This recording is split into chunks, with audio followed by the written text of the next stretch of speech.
мой город уже проснулась за удар. Самбайка, мой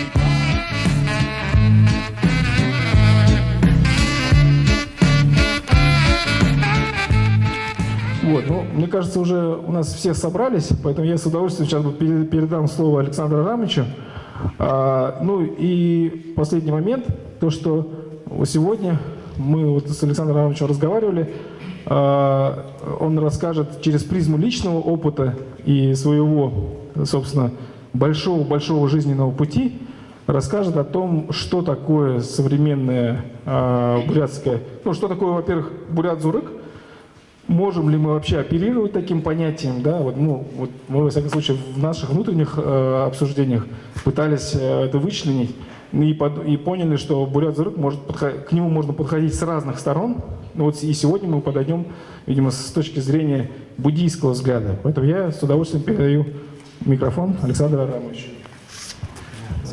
Хорошо. Добрый день. Спасибо всем, что пришли. Еще вот должен еще какой-то корпус студентов подойти. Ну пусть они. Ничего. Так. Очень интересно здесь выступать. Я сколько не отнекивался, в Бурятии почти интервью никогда не давал. И потому что то, чем я занимаюсь, это такие обширные темы. И столько много материала, что за 5 минут ничего не расскажешь. Но поскольку здесь в этом году проходил буддийский форум международный, я приготовил презентацию для него. И уже после этого форума вроде бы выступление всем понравилось. Мы решили вокруг этого выступления выстраивать вот такие интервью, встречи. И их уже прошло несколько встреч. Во-первых, конечно, мне не безразлична культура. Всю жизнь я занимался этой темой. И сам как художник работал буддийский, и писал стихи, сказки, рассказы. И сейчас пишу хроники буддийской культуры за последние 50 лет в России и в Индии. И пришлось заниматься педагогической деятельностью и в России, и в Индии, и в Америке, в Японии, и в разных странах. И в этой области накопился какой-то опыт, который сегодня вы увидите. И мы поговорим таким образом.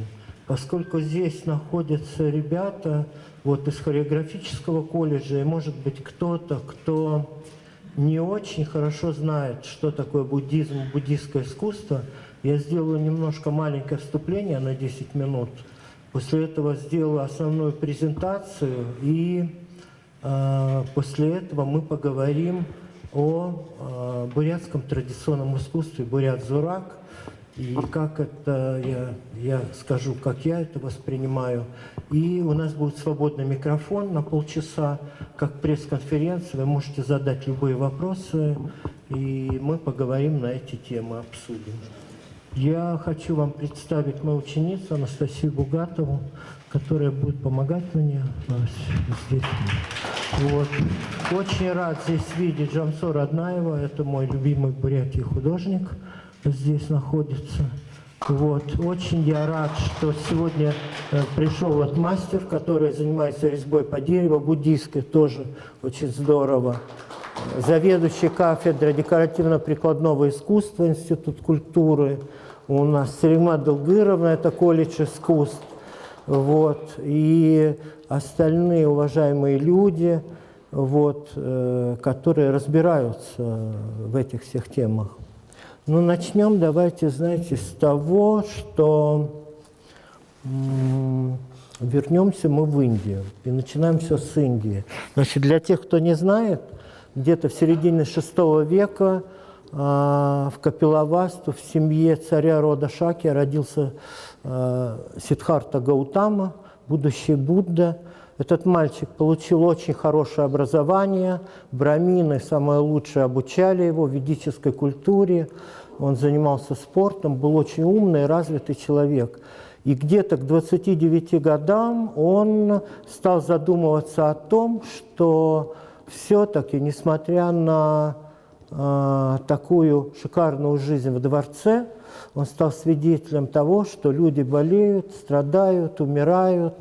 что существует много проблем в мире, и вот его сердце сострадательно, она на это откликнулась, и он решил, что надо в этом разбираться, и покинул дворец в 29 лет, и ушел к аскетам, к индийским. И вот в районе, недалеко от, если кто-то знает, это, Настя, покажи, пожалуйста, карту. Вот здесь у нас находится Индия. И вот где-то на севере Индии, здесь, в районе реки Ганг, существуют большие города, такие как Варанаси, и там протекает река Наранджана, и на берегу реки Наранджана вместе с аскетами он 6 лет занимался духовными практиками различными для того, чтобы очистить свое сознание и, может быть, понять какую-то истину, которая приведет его к выводам, как же избавляться от страданий, как помогать людям, и прикладывал неимоверные усилия, но в конце концов пришел к выводу, что интенсивная аскеза ни к чему не приводит, что нужно следовать другим путем, более срединным, не надо впадать в крайности ни в какие, не нужно поддаваться страстям сильным, не нужно впадать в аскезу, но нужно опираться на логику, нужно иметь здравый смысл и нужно разбираться в этом. И он ушел от аскетов и в местечке Бодгая, сел под деревом баньяном, таким развесистым деревом. В Индии многие мудрецы сидят под деревьями, потому что очень жарко, и нужно в тени деревьев сидеть, размышлять. И Будда долго там находился, сидел, размышлял, и в конце концов пришел к определенным выводам, которые его устроили, удовлетворили, и он открыл свои истины и открыл законы, которые позволяют правильно увидеть разные аспекты жизни, понять, для чего мы живем, как устроен мир, пришел к очень правильному мировоззрению и открыл для себя те методики, которые позволяют человеку очистить свое сознание очень быстро, правильно использовать свою жизнь и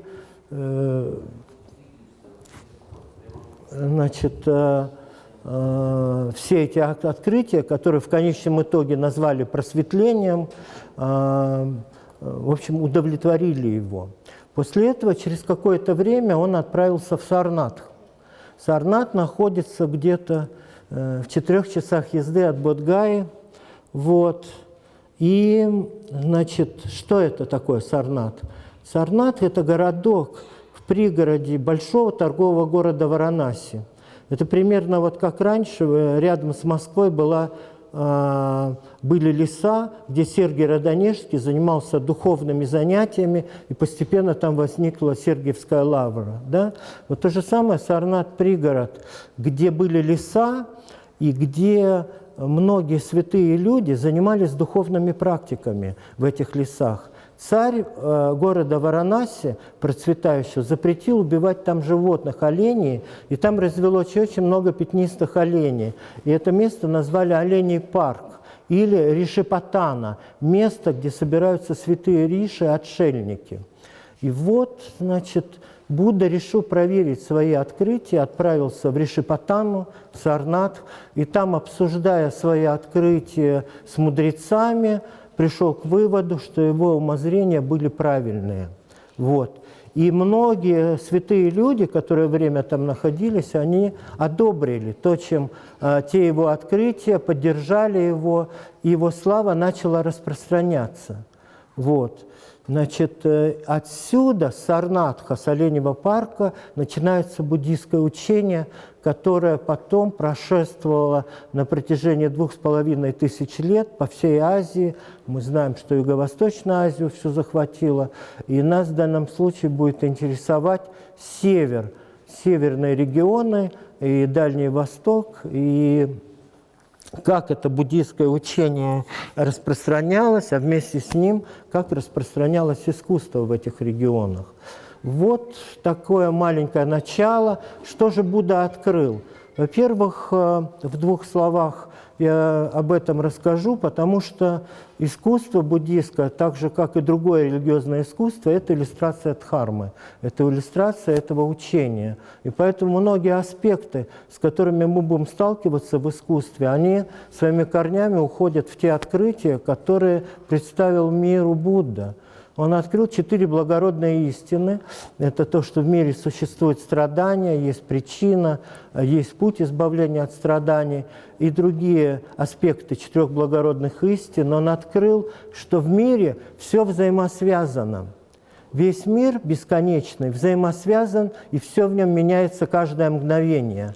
Поэтому, исходя из постулата, что все взаимосвязано, обратите здесь внимание, ничего не имеет самосущего бытия. Мы не можем сказать, что рука может существовать отдельно от тела, или еще какое-нибудь явление не опирается на причины и условия, существует само по себе. Будда понял, что этого не существует. Все взаимосвязано, все питает друг друга. Вот это network, вся эта взаимосвязь, она очень важна. Поскольку все взаимосвязано, ничего не имеет самосущего бытия. И вот это отсутствие самосущего бытия в Индии называют шуньятой. Шуньята – это то, что в России назвали пустотой. Поэтому, говорит, фундаментальный закон Вселенной, это фундаментальная природа всех явлений, это отсутствие самосущего бытия или взаимосвязь. Дембрил, у нас проректор – дембрил называется, тибетское слово тендел, взаимосвязь всего сущего, да? И вот Будда открыл, все взаимосвязано, все меняется каждое мгновение, все непостоянно. И, в принципе, существует восьмеричный путь, который может вести к устранению всего зла там, и так далее. И вот все буддийское учение свел к таким постулатам, как вот на тибетском мы говорим «Диквачиянг межашим гева пусунсок паргю рангисем ньонсудулдине сангеден баин». Говорит, не совершай ничего недобродетельного, доведи до совершенства все благие деяния, подчини себе свой ум, очисти свое сознание. Вот в этом и заключается учение Будды. И потом в 50 лет он комментировал вот эти основные положения, развивая их, и преподавал много учений для простых людей, для различных йогов, для браминов, интеллектуально развитых и так далее. Таким образом, весь корпус буддийских учений был создан, который в конечном итоге был переведен на тибетский язык. Так появился Ганджур и Данджур, 300 томов собраний буддийских учений. Вот в это же время в Индии до Будды существовал индуизм с множеством развитая система учений и божеств. Вот в Ведах, в индуистских учениях, есть такой раздел Ригведа, где описаны гимны тысячам божеств. Индусы развили такую теорию. Они сказали, что трансцендентальное или Бог, допустим, Брахма там, или другие боги, он по своей природе вне времени и пространства, он вне формы, вне атрибутов. И тем не менее он пронизывает все формы везде. И поэтому для того, чтобы приносить такому Богу жертвоприношения, служить Ему, коммуницировать с Ним, мудрецы Индии развили язык, систему образов и создали огромный пантеон всевозможных божеств, которые описывают различные качества трансцендентального, вот этого вечного, всеведущего и всепроникающего Бога. И поэтому появился большой пантеон индийских божеств. Вы слышали там про Шиву, Кришну и так далее. Вот. Буддисты использовали вот эти методологии тоже, и по мере развития там, Хинаяны, Махаяны, Ваджраяны, всей эволюции буддизма создали уникальный язык, который не только создал пантеон около 5000 персонажей, включающих Будду и всех учителей, и всяких мирных, гневных божеств, но включили в себя всех божеств, которые относятся к тем регионам, куда распространялся буддизм. Вот. Значит, вернемся немножко к этому, еще вот здесь остановись, Аджанта и Эллора. И вот представьте себе, пока Будда разрабатывал все свои идеи и учения давал, в Индии в это время существовало уже потрясающее искусство. Индия совершенно сумасшедшая страна. Вот представьте себе, не было электричества, не было света, ничего. С простым долотом, молоточком делали пещерные храмы. Вот это Аджанта. В Индии около 900 вырубленных в скалах гигантских храмов, где под светом факелов, да, все это рубили мастера и создавали вот такое искусство где-то.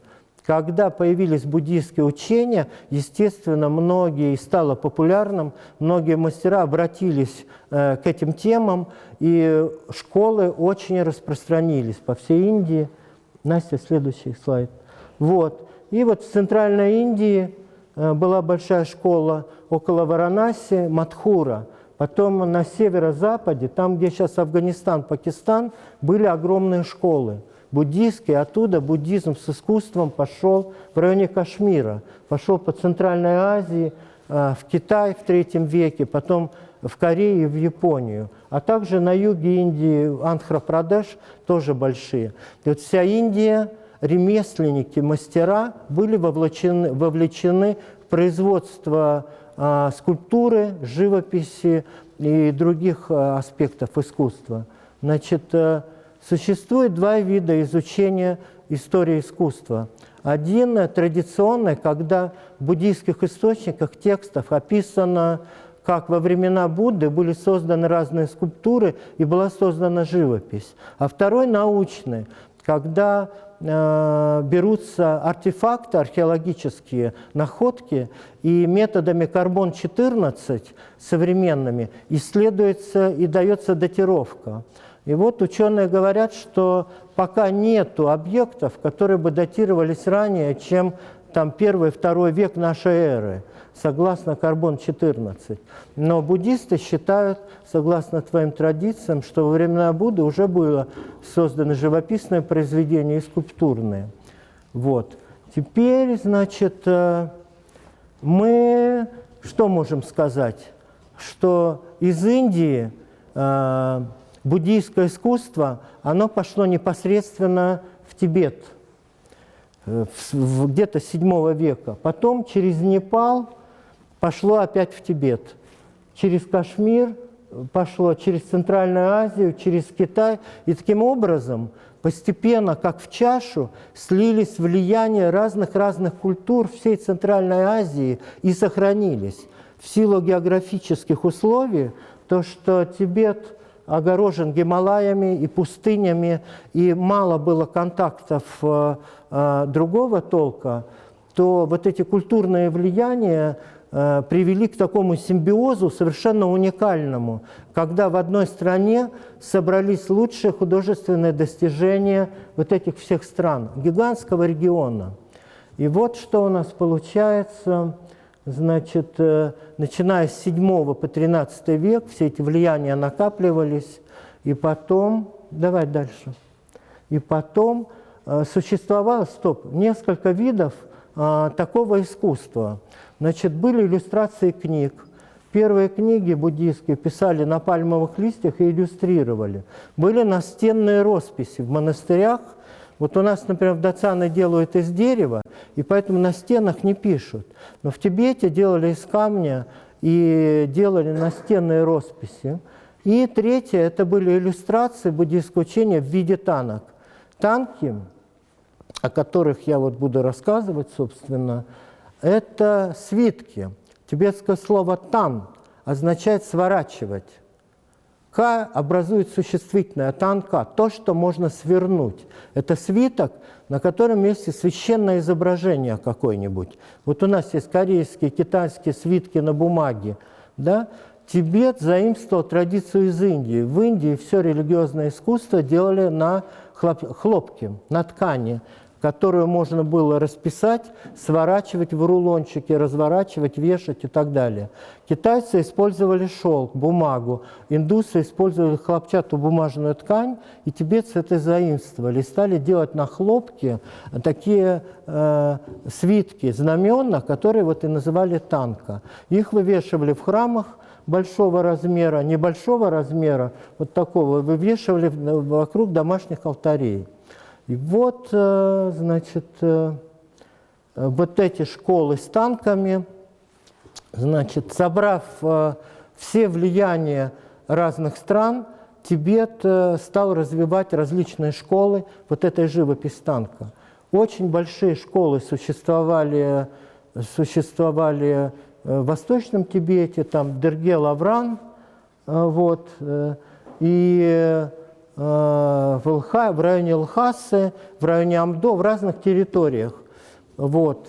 И вот где-то в середине 15 века цари тибетские, создавая большие монастыри, замки свои, они приглашали многих мастеров с разных регионов с учениками.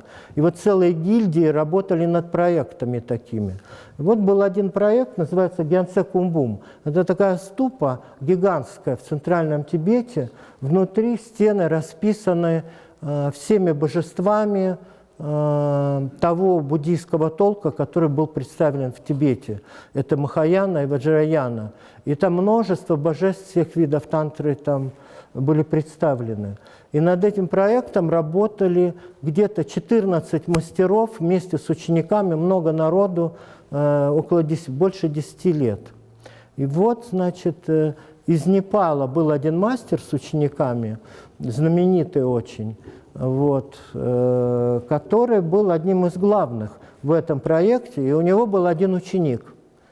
Вот. Ученика звали Менла Дондуб.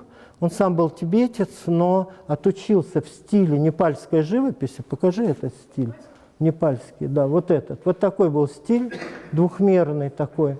Вот, в таком стиле отучился, и он очень был умный. Вот. Он, пока они все вместе работали над этим проектом, он выявил и собрал все лучшие аспекты у китайских художников, там, у непальских других художников и так далее. И создал свою новую систему такого трехмерного изображения. Он взял китайскую пейзажную живопись, непальские композиции и так далее. Вот, и создал новое такое направление, которое по его имени Менла назвали Менри. Мен – это от слова Менла, имя художника. Ри – это рисовать, или художественная традиция Менла Дондуба. Вот эта школа Менри в дальнейшем также стала доминирующей не только во всей Центральной Азии, и в Тибете, в Монголии, потом в Забайкалье. Вот. Теперь мы можем... Дай мне книгу эту, Менла Дондуба. Нет. No. Вот эту книжку. Сейчас. Вот. Менла Дондуб создал такой трактат, называется «Драгоценность, исполняющая все желания, метрики мирных и гневных божеств». И вот эта копия книги, это я вам покажу. Так, чтобы... Дима, можешь подержать микрофон? Немножко я разверну, вам показать. Вот такая книга, копия, где это тибетская книга, на тибетском языке описано самое лучшее достижение художников середины 15 века.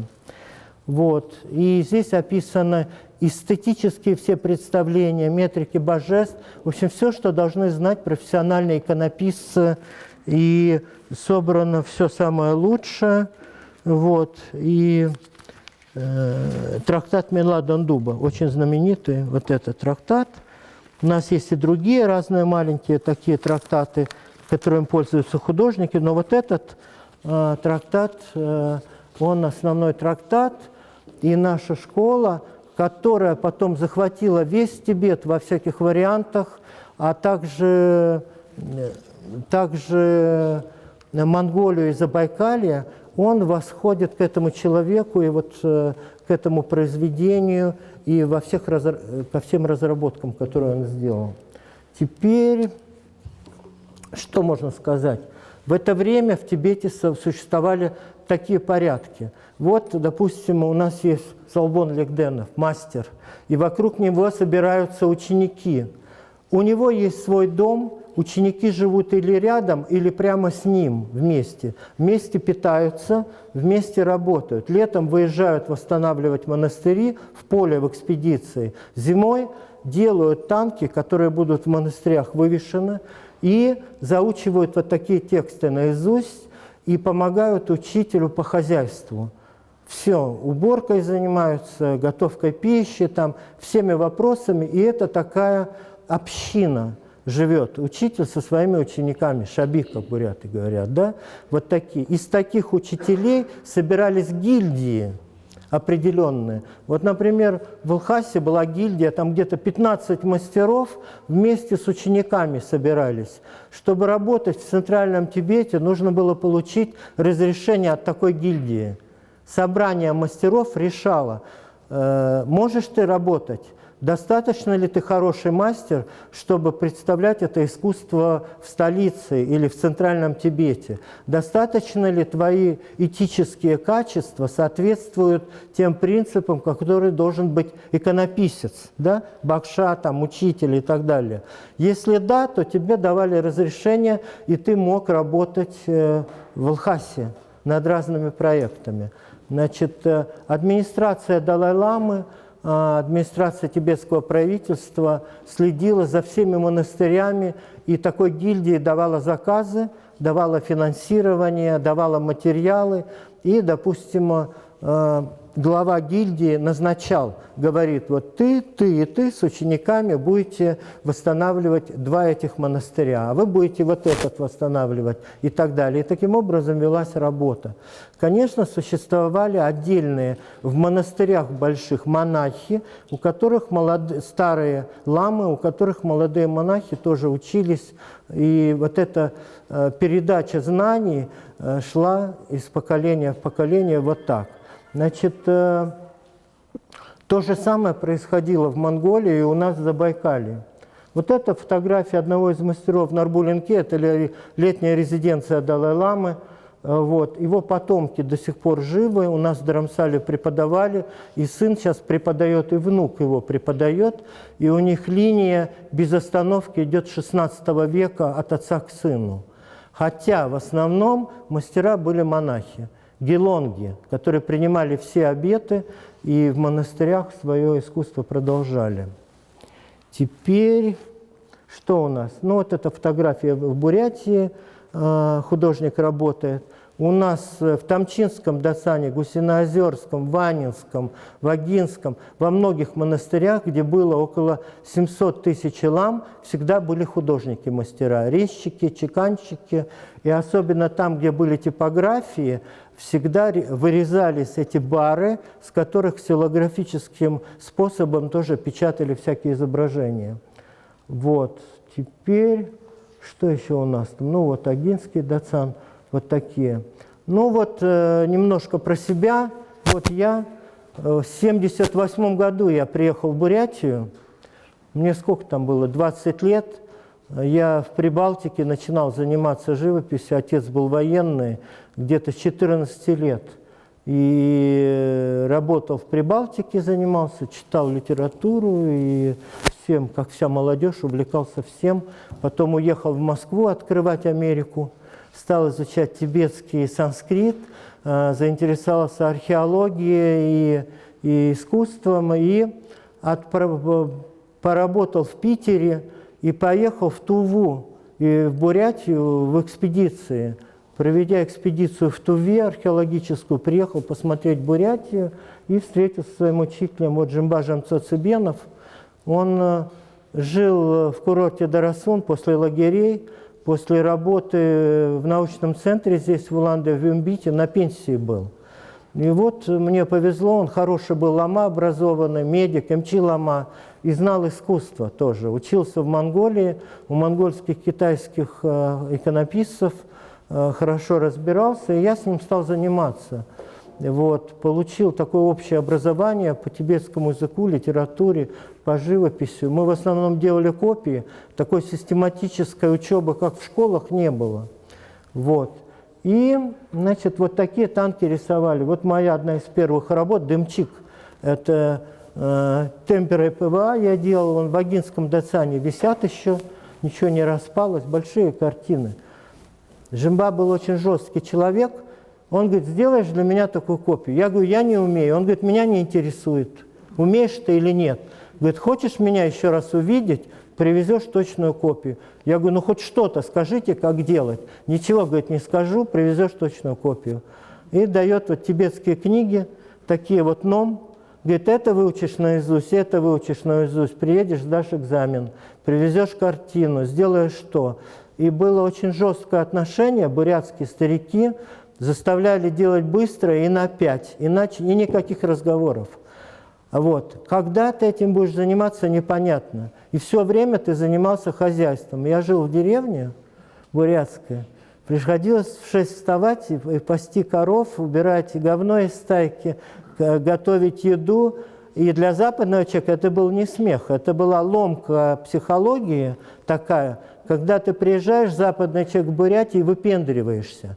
Тебе кажется, ты все знаешь, ты образованный, ты из Запада, тут какие-то деревенские люди, ничего не знающие живут. Эти старики ставили быстро на место. Вот это все дерьмо, все выбивали тут же.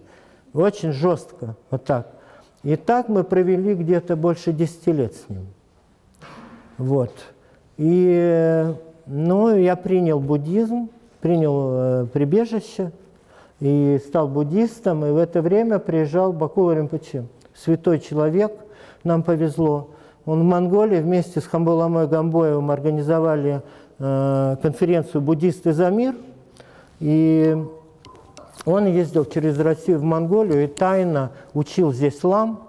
Нас тогда в Дацаны не пускали, но поскольку у меня такие были хорошие контакты через Жимба Ламу, то мне посчастливилось у него тоже получать посвящение. Я английский к этому времени хорошо знал. И я переводил его учение. С ним был тибетский монах, который с тибетского на английский переводил, я с английского на русский, а Жимба переводил на бурятский, рассказывал общие все сведения. И в конце концов Бакула Ринпоче, он говорит, дайте нам этого парня сюда, в Индию. У нас, говорит, из России никого нет. Пусть он там отучится, помогает связи налаживать с буддизмом Бурятии там, и так далее. И сделали таким образом. Бакша отправил, говорит, езжай, говорит, получишь знания, которые никто не отнимет. Сделали мы деньги, паспорта, и я получил приглашение. И Бакула Ринпоче сделал мне студенческую визу на 5 лет. Вот. А Бакша поехал восстанавливать Сугарский Дацан с учениками, который в то время еще был разрушен. И вот я приехал в Индию, в Dharamsala.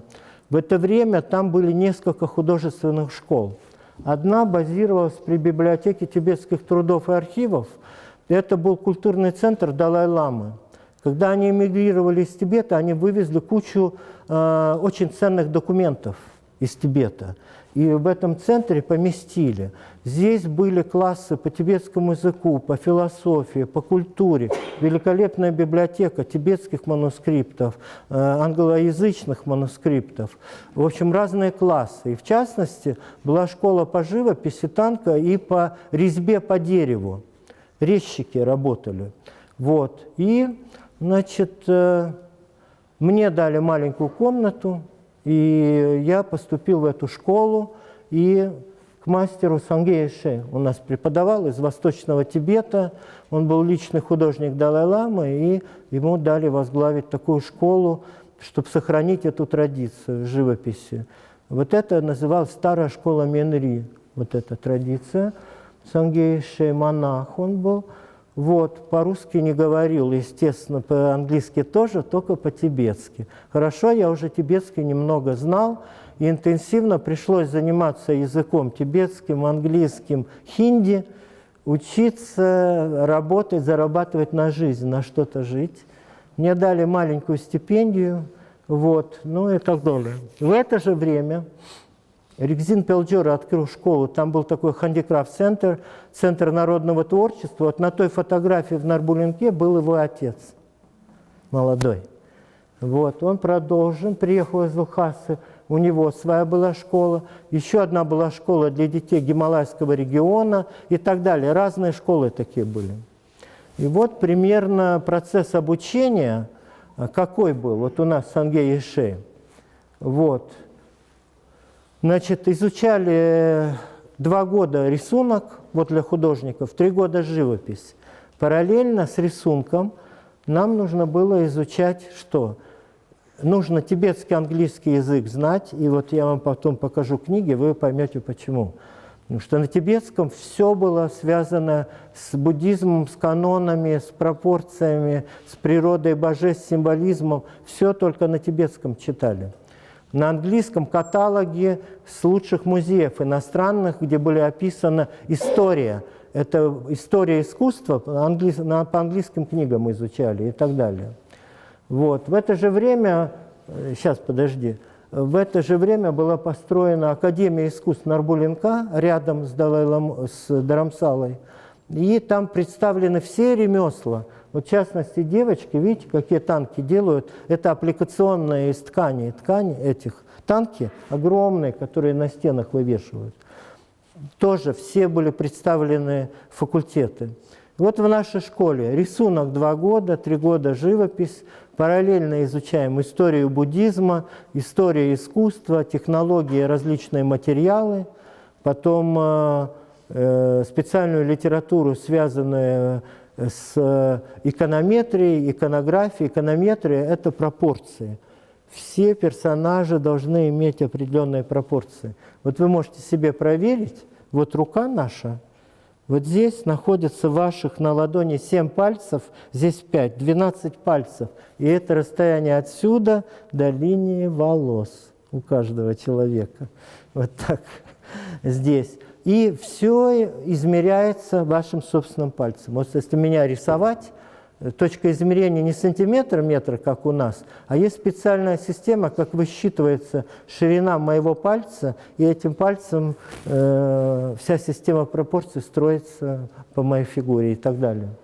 И вот разные дисциплины, что было удобно. Вот эта библиотека, культурный центр, там все были классы, и работало много образованных лам. Вот, например, у нас в библиотеке работало 5 римпоче. И в частности, Юло Римпоче, у которого центр на Лысой горе, да, он работал в этой библиотеке тогда, когда я приехал. Был простым библиотекарем. И там простой так называемый библиотекарь, это все были самые образованные ламы, которые работали в центрах Далай-ламы, очень образованные. И, конечно, мы со своим Бакшой занимались живописью и всеми вопросами, связанными с живописью, а к этим людям нас посылали изучать историю буддизма, там, символизм, литературу религиозную и так далее, и так далее. Поэтому удобно было в таком одном центре, это как вот, допустим, в Институте культуры, да, можно пойти там изучать этот предмет, этот, эстетику, этику, литературу, философию и так далее в одном месте. И это, кстати, один из моментов, который было бы хорошо обсудить в конце, как же изучать бурятское традиционное искусство, где художник должен изучать разные дисциплины, и где взять педагогов для этих дисциплин. Вот. Что у нас дальше, Настя? Вот.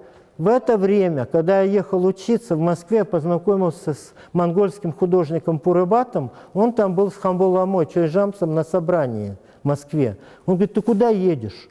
Я говорю: я еду в Индию учиться. Он говорит: я люблю так искусство, я окончу специальную школу монгольского искусства, забери меня с собой. Я говорю: как я тебя заберу? Но он говорит: ты устроишься, попробуй меня вызвать. И я через Бакулу Римпоче договорился, вызвал Пурыбата в Индию, и мы стали вместе жить и учиться как это, по соседству, как 2 друга. И когда мы закончили учебу, проучились все вместе, дружили с Пурыбатом, мы сдавали экзамены вместе, сдали очень хорошо экзамены. Пурыбат очень талантливый был художник, до этого закончил монгольское традиционное искусство, специальную школу Монгол-Зурак уже. Рисовал как палех, великолепно. Птиц, пейзажи, коней, все великолепно рисовал. Очень острый ум, вот, все схватывал.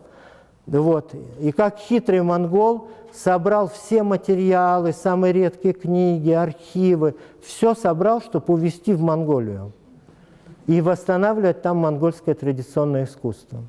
Значит, после окончания школы мы сдали экзамены. Я уже вот в Институте культуры рассказывал.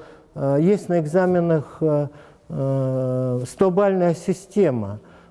Проходной балл 50, 50 от 50 до 75, 75, 90 второй уровень, и 90, 100 это высший уровень, ABC как бы.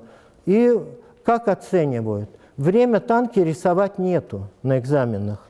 Мы 2 часа делаем рисунок, за 2 часа надо нарисовать 3 божеств, которые комиссия выберет, ты не знаешь что, а пантеон 5000.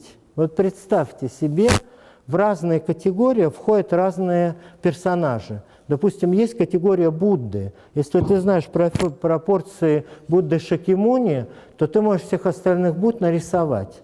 Но разные классы. И вот берут божеств из разных классов, и подходит комиссия, заштампованные листы, и говорит, ты будешь рисовать Будду, Манджушри и Дамдин Хаягрива, там сложное божество. Дается 2 часа. Нужно все это, сетку пропорций расчертить, все нарисовать, сдали. После этого комиссию преподаватель докладывает, как ты на протяжении учебы рисовал танки по живописи. И рекомендует поставить такую-то оценку и показывают какие-то работы и фотографии. После этого тебе ставят оценку за знание буддизма и теоретических вопросов.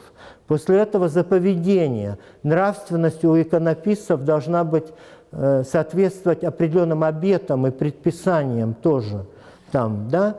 И если были погрешности, у меня были, например, во время обучения, мы один раз так справили день рождения, что соседи не спали до утра, потом нажаловались преподавателям, меня чуть из школы не выгнали, как мы там погуляли. Вот. Но неважно. Складывают разные показатели, и в конце концов тебе выводят оценки. Значит, в зависимости от оценок у тебя категория. Тебе платят деньги, низшая категория, допустим, в день там 200 рублей, средняя 1000 рублей, а высшая категория 5000. Ты можешь зарабатывать в день за свою 8-часовую работу. И вот мы начинаем картину, пишем дату, картина закончена, все это умножаем, плюс сколько стоят материалы, золото, и каждый человек знает, сколько работа стоит. Ты не выдумываешь. Вот так вот решается. Значит, у кого высшая категория может работать на офис Далай-ламы, на крупные монастыри и преподавать. Мы с Парубатом получили 94. Вот. Причем все эти экзамены на тибетском. Еще дают опросник. За час нужно написать ответы на 40 вопросов по всем темам, которые вы за 5 лет учились. На тибетском. Там все. Как делать краски, как материалы, что входит в те или иные там разряды божеств там, и так далее. Сложные экзамены очень. Поскольку у нас построили рядом Нарбулинку академию, нашу школу закрыли, наш выпуск был последний, и все финансирование перенесли в Нарбулинку. И сказали, кто потом хочет учиться, пусть там учится, в Академии художеств это, и все. Поэтому у нас был, нам повезло, последний выпуск, хотя наши учителя были пристроены, работали и так далее. Так, теперь... Что после этого? Лучших учеников мы работали на офисы Далай-ламы, порекомендовали изучать мандалы. Это обители божеств, самое сакральное искусство. И у нас рядом с Dharamsala есть Гёдо монастырь, где изучают тантрические, самые тайные искусства. Мы с Парубатом там где-то изучили 40 мандал разных с одним великолепным учителем, Самден Тарчином. И Парубат поехал в Монголию открывать школу. Я пошел учиться в Датсан Далай-ламы, Намгял монастырь, и там... Покажи мандалы, Настя. Так, еще, что-то быстро ты очень... Еще до этого покажи фотографию. Вот еще, дай-ка мне эту штучку. Чуть-чуть. Ничего. Это я. Это что-то немножко. Вот смотрите, вот такие вот мы рисунки изучаем.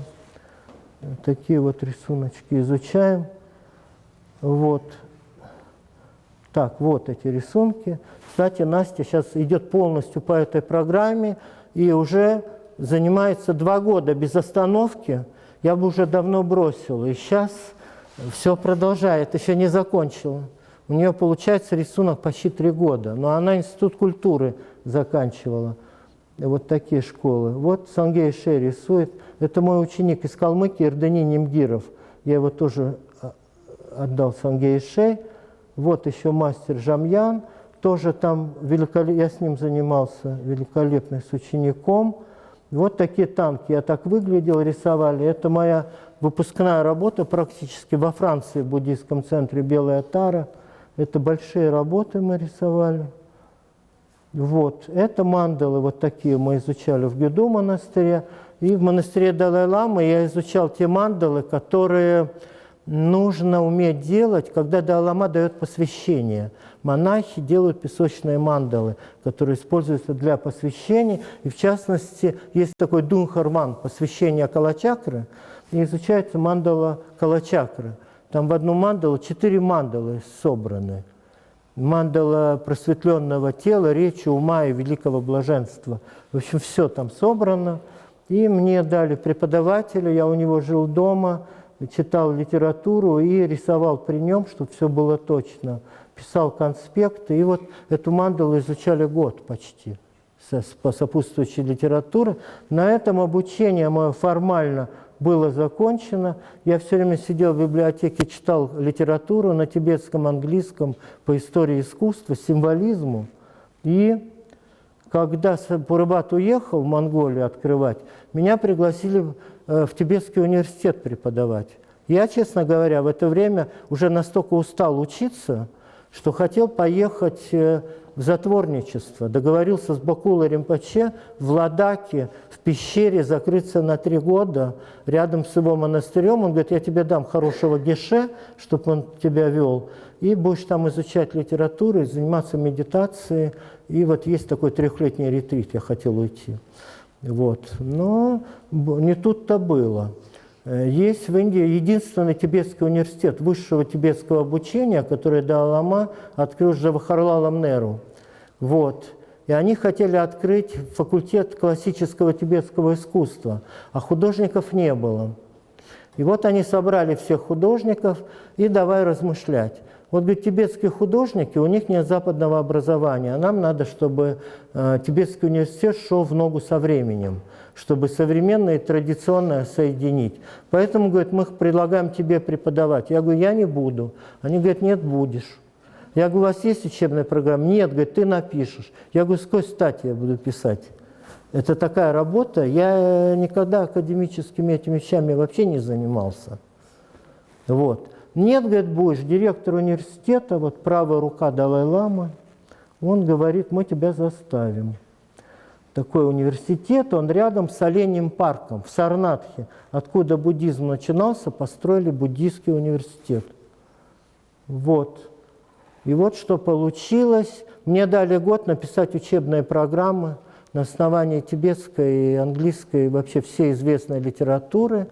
Я сказал, я не буду. Они говорят, ладно, мы вызовем тебя к Далай-ламе, и ты не сможешь ему сказать нет. В общем, вот так приперли к стенке. И пришлось сидеть писать учебные программы для Индии. В Индии не было учебных программ для высшего образования. И я написал, защитил на Академическом совете Индии 4000 высших учебных заведений и средних. Защитил отлично. И мне сказали, теперь кафедра твоя, иди преподавать. Я говорю, нет, они говорят, да. Ну, пришлось преподавать, открыть кафедру, дали деньги, все. И в университете открыли кафедру тибетского классического искусства, и это была такая бомба. Потому что я, русский, стал преподавать непальцам, тибетцам, бутанцам, ладакцам, всем на тибетском языке буддийское традиционное искусство. И приезжали зимой по обменным программам 5 американских колледжей, Новая Зеландия, Германия, причем не только студенты, кандидаты наук, доктора, изучать буддийскую литературу, теорию живописи. И пришлось очень много работать. Студентов было по 50. Вот такие классы собирались. И нужно было рисунком каждому исправлять уши, носы на неправильных рисунках, обучать теории, обучать истории искусства, философии. И сначала никто не верил. Монахи тибетские относились с большим подозрением, что вот этот парень будет нас тут учить. А они все очень образованные, с разных монастырей. И пришлось пойти вот на такой ход, что, допустим, я им объясняю по курсу рисунка, как рисовать голову Будды. И говорю, в конце недели контрольная. В конце недели все собираются, каждому выдается листочек, и он должен по памяти нарисовать голову Будды, учитывая все пропорции. Дается 3 часа, да? Экзамен такой, контрольный. И я оставлял себе 15 минут в конце и рисовал наизусть с ними за 15 минут то, что они делают 3 часа. Потом мы клали все рисунки на пол, и я говорю, если у кого-то будет лучше, чем меня, садитесь за кафедру, я ухожу. Они смотрят, нет. Потом второй раз я с ними полгода делал все контрольные наизусть, оставляя себе по 15-20 минут, и в конце концов все заткнулись, и в университете все стояли вот так, только стоять, когда я ходил. Но доказал, что я знаю свой предмет. Вот. И после этого все разговоры закончились, я полноправно стал работать. Меня сделали, вот это директор университета, Самдон Ринпоче. Он возглавлял 30 лет университет и тибетский парламент, как у нас Народный Хурал, одновременно. Великий человек был, очень образованный, говорил на санскрите, знал экономику, политику, буддизм, все. Вообще супер. Правая рука Далай-ламы. И вот мне за все заслуги дали профессорское звание, кафедры, там, чего только не надавали. Вот. И я там работал в университете, параллельно руководил 2 школами, мастер-классы по всей Индии проводил. И здесь вот так выглядят в мантиях профессура, когда детям дают дипломы о высшем образовании. Да? И в качестве почетных гостей президента Индии приглашали, министра иностранных дел, вручали им почетные дипломы доктора буддийской философии. И у меня есть документы, где за моей подписью, только когда все профессора, члены академического совета ставят свою подпись, президент Индии может получить такой диплом. И я себе храню документы, где за моей подписью я разрешаю выдать президенту Индии диплом доктора буддийской философии. Почетные такие документы сохранил, интересно. Я вот стою беленький один, европеец, который в одежде индийского пандита, это буддийские профессора, тут тибетские и индусы, заведующие разными кафедрами. Вот такая странная получилась история. И потом меня стали везде приглашать. В Америку, в университете Вирджиния, на разных кафедрах, в Японию, в Киото. И приходилось ездить, читать лекции, и теорию, и практику. И все это время мы держали связь с Пурыбатом и с хамболамами нашими. И я все делал для Бурятии, все, что мог. И приезжал повидаться со своим учителем, Цугальский Дацан. Вот. И последний раз мы с Жимбой виделись, он уже совсем старенький был. Вот. Мы с ним все переговорили, если больше не увидимся. Вот. И вот мои студенты, ребята, монахини, мальчики, девочки, разные. Это я выставку делал в Национальном музее в Дели к 50-летию независимости Индии. Вице-президент Индии открывает выставку. Это подарок от тибетского народа. Далай-лама попросил сделать такую выставку. И мне пришлось одеться в тибетскую одежду. Я не знал, где ее достать. У своего друга свадебной добил. Говорю, да, доложи на вечер. Оделся. Вот. Такие были всякие эти дела. Вот у меня школы такие, по 200 человек, ребят типа как ПТУ, которые тибетские беженцы получают профессии. Девочки занимаются традиционным шитьем, мальчики резьбой и живописью. Я им читаю историю искусства на тибетском языке, даю мастер-классы, вот я тут, и так далее. Вот такая была жизнь, с утра до вечера ужас. Вот.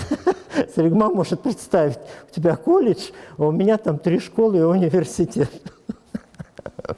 Вот. Но ничего, это вот в Америке такие постеры делали, Tibetan Tanka Painting, там всякие курсы, месяц, 3 месяца и всякие такие.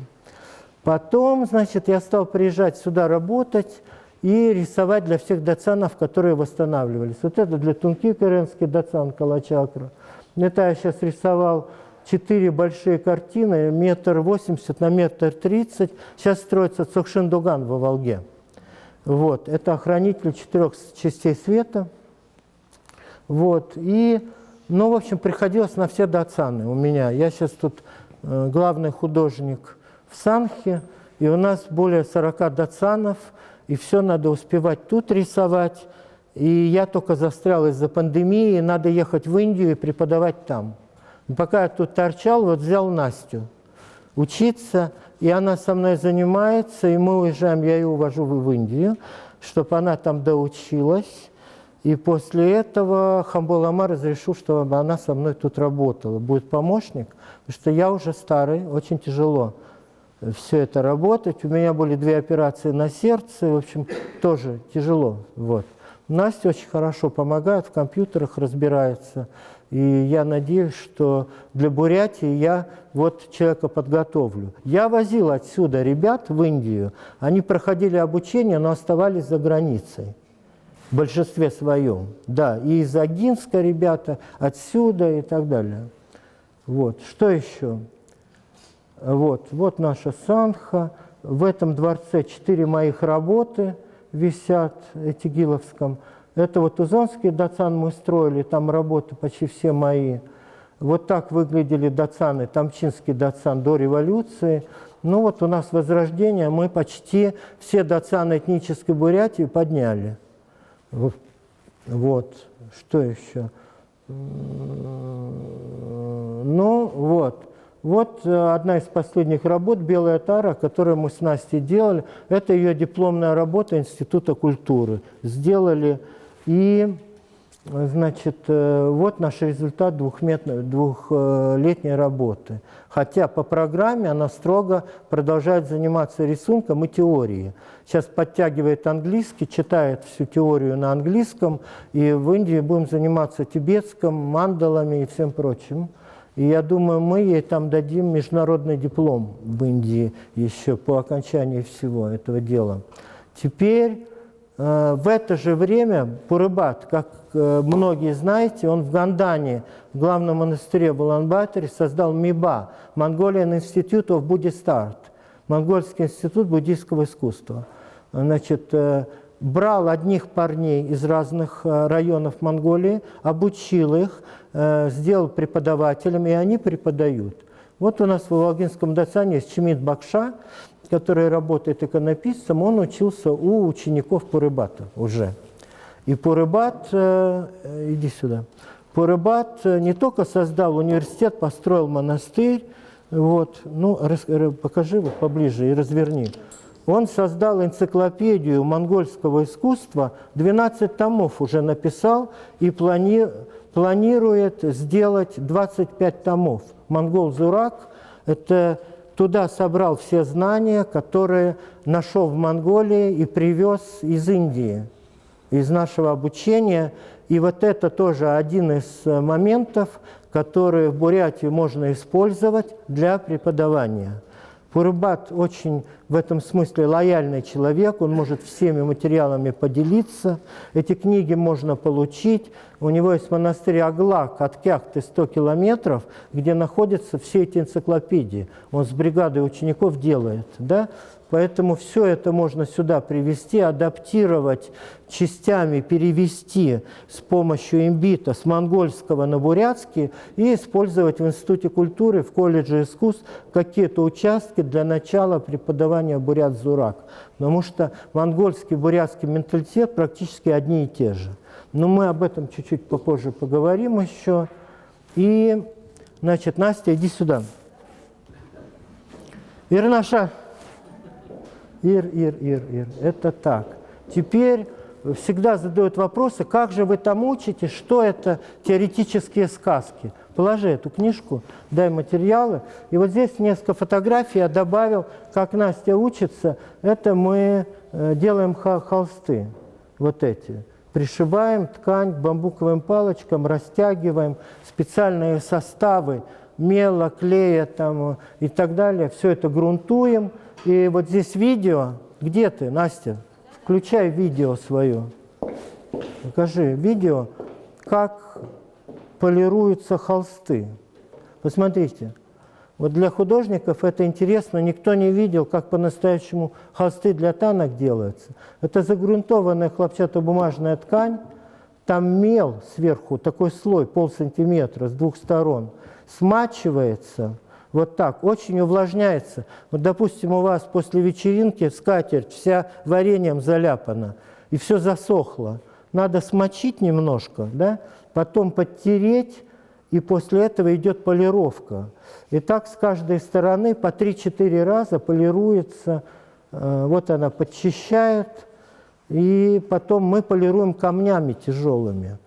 Так в древние времена делали, чтобы он в руке держался твердый, чтобы часть мела убирается, часть впрессовывается в структуру холста. Вот. И вот она на полу сидит, и так надо часами полировать с обоих сторон, опять и опять, пока не получится тончайшая кожа такая прекрасная, которая не ломается, а сворачивается, мягкая очень. И туда добавляются наши секреты, всякие пластификаторы, чтобы при испарении воды не трескалось, не мялось, а специальные были качества у холста. Вот, сидит на албоке ребенок и мучается. Так, давай еще что-нибудь там покажи. Следующее, что там. Ну, еще назад верни. Верни 2 фотографии с танками. Вот, я ее сажаю на танки. Тоже изучать технику. Вот это мы для Санаги, Закаменский район, делали зеленую тару. Сделали, отдали. Вот Настина танка в Санагу. Я ей, конечно, деньги не даю, все себе забираю, но как ученику у нас было принято так. Пока учишься, с заказов получаешь 10%. Когда выучился, делаешь проекты, учителю даешь 10% за, как это, супервижн. За, как это по-русски сказать? За надзор, да, вот так. Поэтому сейчас ей проценты даю, потом она мне будет давать, а я буду ей заказы доставать. Дальше покажи. Вот включи рисунок. Посмотрите, это Абида, Будда долгой жизни. Очень сложные рисунки, там куча лент всяких и так далее. Она левша, я не знаю, как она левой рукой рисует, но это... рисует. Вот мама может сказать, здесь Настина есть мама, там вот сидит, и она может рассказать, как ее дочка с утра до вечера дома мучается, и меня мучает у меня. Но мы подружились, и как одна семья. Как-то так хорошо получилось. И вот, Настя, я делал танку для Сартул-Булатского дацана, 4-ликий махакала, большую, и в конце мы кладем золото, и золото с патиной. Надо его полировать, чтобы снять патину, блестело. И полудрагоценным камнем, ониксом. Вот Настя полирует все золото на танке. На самом деле это доверяется только лет после 7 учебы и работы. Это самая сокровенная последняя операция – полировать золото. Но я думаю, пока она, чтобы она это... в ней желание не закисло, дам ей разные операции, пусть пробует на тех проектах, которые у нас идут. Ну и вот человек аккуратно все это делает, такую вещь. Так, что еще у нас тут такие? Ладно, теперь Иди сюда, покажи 2 минутки материалы и книги. Дай материалы еще. Книги дай сюда. Книжку, материалы дай. Сейчас. Понимаю.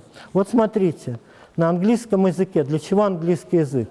Разные специалисты, Дэвид Джексон, есть такой, в Нью-Йорке работает, куратор Большого буддийского университета. Пишут книги по материалам, технологиям, Tibetan Tanka Painting, по истории и так далее. Вот эти книги мы читаем, нам надо студентам читать, поэтому нужен английский. Читаем различные биографии святых людей. Вот тибетский поэт Миларепа. Все это на тибетском, на английском, обязательно биографии святых, чтобы знать, что мы рисуем, чтобы вдохновляться их духовными подвигами и так далее. То есть иконописец все время в этом мире вращается. Я вот весь день рисую, вечером читаю книги про вот такого типа книги, и читаю 1,5 часа где-то ном, как лама, Бурханчлам, ламы читают свои молитвы и практики, и заканчиваю где-то 11:30, а в 7 уже на ногах. И так каждый день. Вот я вам принес немножко тоже материалы показать художникам. Вон, Царима Делгыровна, посмотрите. Всякие в чашечках вот таких мы рисуем, этих самых. И немножко материалов неведомых, которые вы, наверное, не видели. Это вот из чего делаются краски. Красный камень делается, красная краска и корни. Это дикий барбарис, из которого делаются лаки, и он очень горький, делается дезинфикатор, который добавляется в красках, чтобы жуки не ели, и можно пульверизатором побрызгать старые картины, и тогда никаких клещи не едят там и так далее. Вот посмотрите материалы. А вот это чудо, которое никто из вас, наверное, никогда не видел, можете подержать в руках, это то, из чего делается караплак красный. Посмотрите. Это коконы насекомых, которые едят листву и производят красную краску, краплак. Посмотрите, вот такие. Берите, возьмите, посмотрите. Потом Насте верните. Настя, забирай все коконы. Зорику дай Зорику на память. Вот такие штучки. Всякие. Ну, в общем, посмотрите. Сюда, вон, дайте, кому художникам, педагогам интересно, это вот такие материалы. То есть какие-то краски, сухие пигменты уже готовые покупаем, какие-то сами делаем. Так, на этом я с официальной частью закончу и хочу немножко сказать про Бурят-Зурак и про свои думы на эту тему. Сейчас, да, 1 секунду. Чуть-чуть я это... Сейчас я это со своей спиной тоже. Ничего. Давайте стул. Как это Хамбулама говорит, уважайте возраст. Дай водички, Настя, пожалуйста. Вот думаете, сколько там балерины все ушли, да? Ой, 71 год уже. Хотя, мне кажется, мне все еще 30. Все еще хочется потусоваться, походить, посмотреть на Цариму Делгыровну и на красивых женщин бурятских.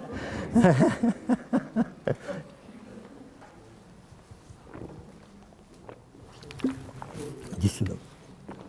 Это раньше ламы старые говорят, ученик должен быть на расстоянии протянутой руки, всегда рядом. Так, я шучу. Ну вот смотрите, если мы говорим о, допустим, Бурят-Зурак или другом каком-то традиционном искусстве таком, что я думаю, вот истинная каллиграфия, истинная живопись, она всегда связана с душой человека. Вот люди, вы, буряты, которые воспитались в степях, допустим, вагинских, в степях до революции, это были юрты, стада коней, стада овец, собаки бегали, дети игрались, телеги разломанные стояли, там это где-то, да, и так далее, и так далее. Душа напитывалась вот этим миром степным, этим синим небом, орлы летали, журавли летали, да. парни с девушками на конях ускакивали куда-то далеко объясняться в любви. Вот этот весь мир, который питал эмоциями душу. Душа набиралась. Потом бабушки рассказывали сказания разные, предания, поучения всякие религиозные заповеди. Не воруй, не ври, да, там, и так далее, и так далее. Вот это все наполняло душу одного человека и целого народа. Да? Вот это выражение любви к родине, к людям, к своему народу, к своему миру, к своему дому. Да? И толкало художников рисовать то, что мы называем бурят-зурак. Плюс к этому, допустим, родители были там, относились к шаманской религии, да? Оттуда приходили бубны, там еще какие-то сказания, кто-то про ГСР рассказывал, кто-то в Дацанах ходил оттуда, видел какие-то вещи там, да, где-то Ногондарайхе, там лампадка под ней горит, там и так далее. Все оказывало влияние. Буддийское искусство, шаманское искусство, православное искусство, да, природа вот это, да, наши нравственные критерии какие-то, которыми родители и старшее поколение учили, да, вот это в детстве, да, книги, то, что читали раньше, поэзия народная и так далее. И вот люди не учились в Петербурге в Академиях художеств, да, но они все это перерабатывали, и душа хотела, да.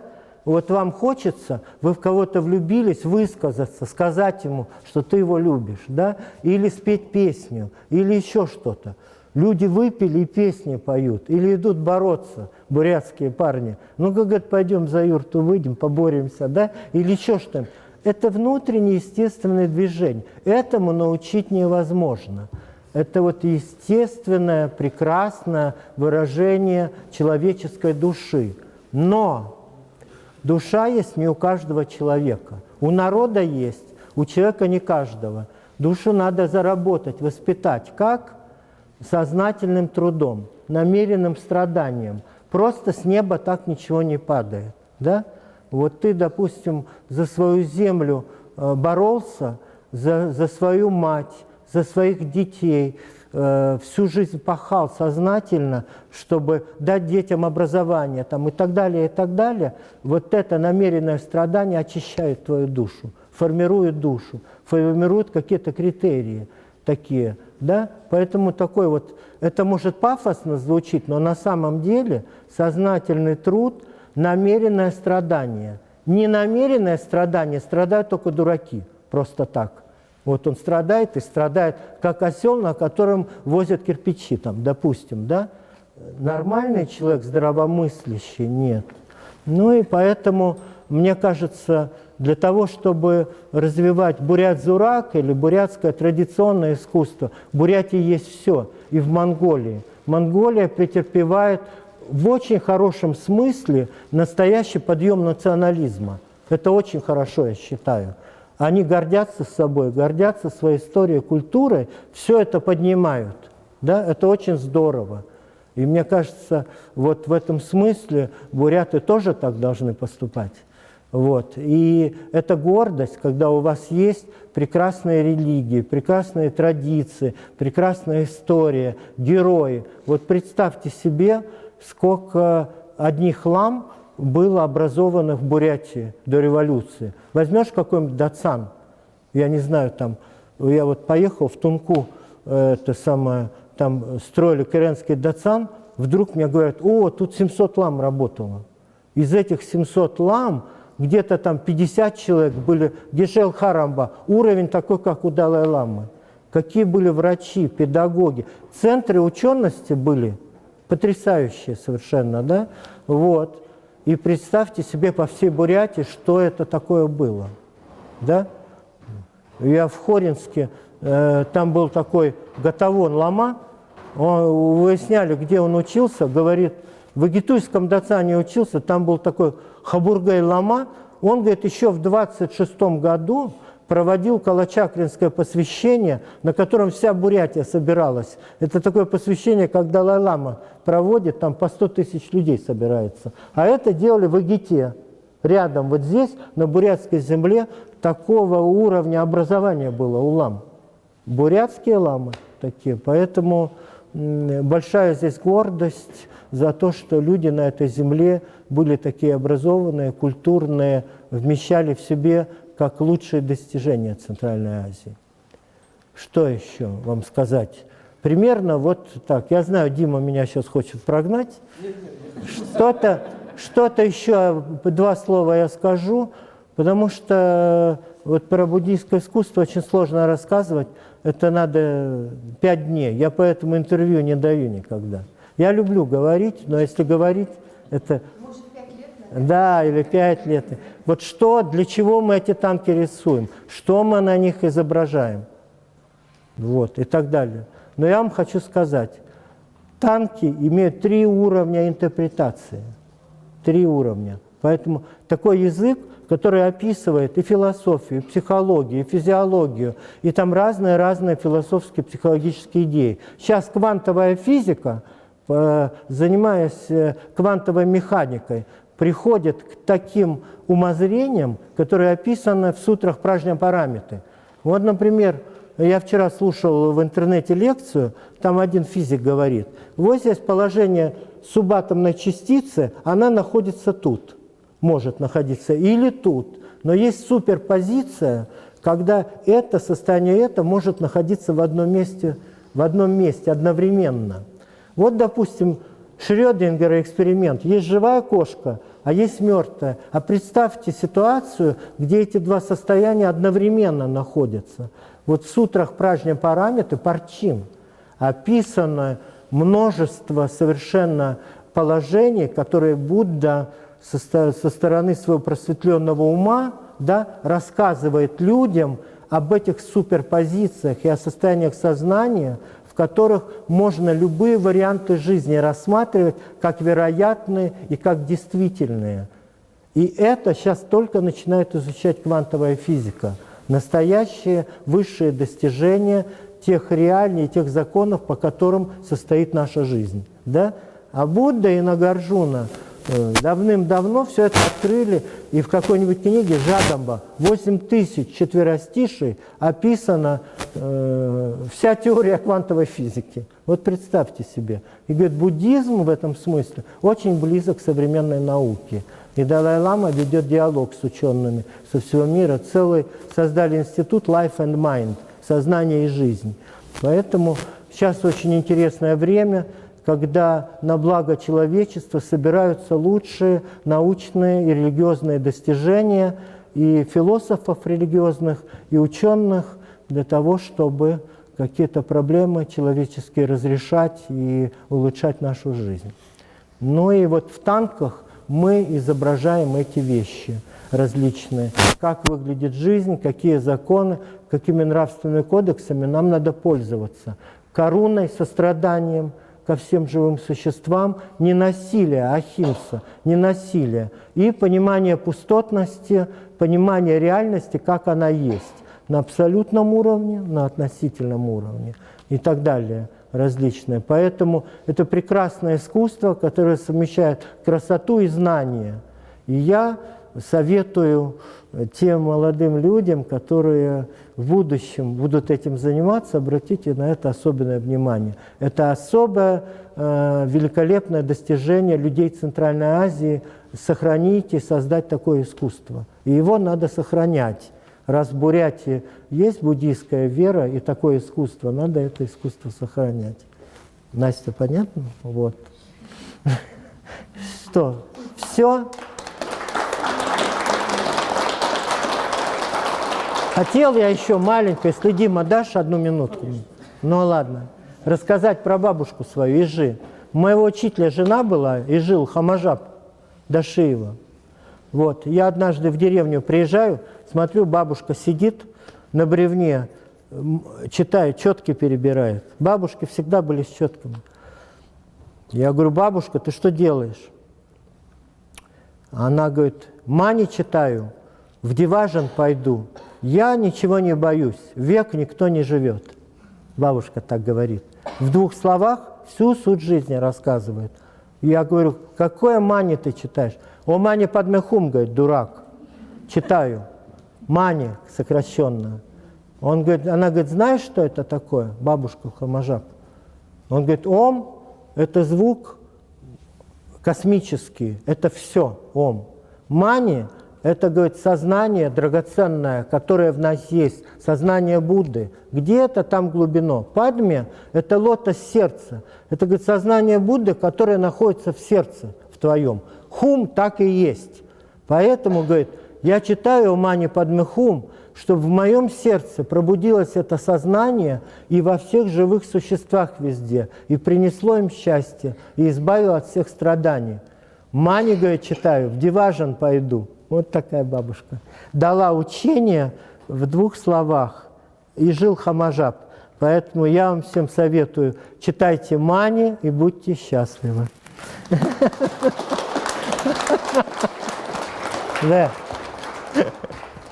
Да, спасибо большое, Александр Адамович. Чисто организационно, вы, наверное, хотите перерыв, там еще что-то, да? На пригорше мне тут сунули бомбу. Нет, я понял, а чему? У нас был объявлен открытый микрофон, какая-то дискуссия, ответы на вопросы. Не делаем перерыв, дай мне воды просто попить, чтобы время не тянуть. Можно я тогда воспользуюсь такой эгоистично и выскажешь свое мнение. Да, и мне хотелось прокомментировать. Вот, Давай. Вот для тех, кто не был в самом начале, я немножко повторю и самому себе, может, напомню. Для чего мы вообще задумали весь этот цикл лекций? Для того, чтобы понять, может быть, самим себе, поставить вопрос, что такое современная культура Бурятии. И пытаемся подойти к этому вопросу с 2 сторон. Со стороны текста, второе – это вот со стороны образа, символа. И вот как раз вот спасибо Александру Адамовичу, что он нам помог взглянуть на ситуацию с точки зрения буддийского взгляда. Но вот прозвучала мысль у Александра Адамовича вот про Бурят Зорок, что то есть Александр Адамович предлагает обращаться к прошлому, да, предлагает смотреть в великолепную цивилизацию, в ее отблески. Но мне хотелось бы подумать все-таки и с другой стороны. Мы все-таки, к счастью или к сожалению, кому как больше нравится, не живем в степи. Юрты у нас 5-этажные, 8-этажные, с домофонами. Кони у нас железные, условно говоря. И вот как быть здесь? Вот этот, мне кажется, аспект, он мог бы быть более интересным, во всяком случае, нам и нашей аудитории. Да? То есть, с кем мы постоянно на эти темы разговариваем и обсуждаем. Вот мы с Александром Ивановичем хотели поговорить на тему, на вот эти темы, да, но в зависимости от того, будет ли желание или время эту дискуссию продолжить. Я вот смотрю просто сейчас, может быть, уже по времени. Можно сказать? Да, а я могу передать микрофон, и тогда... да.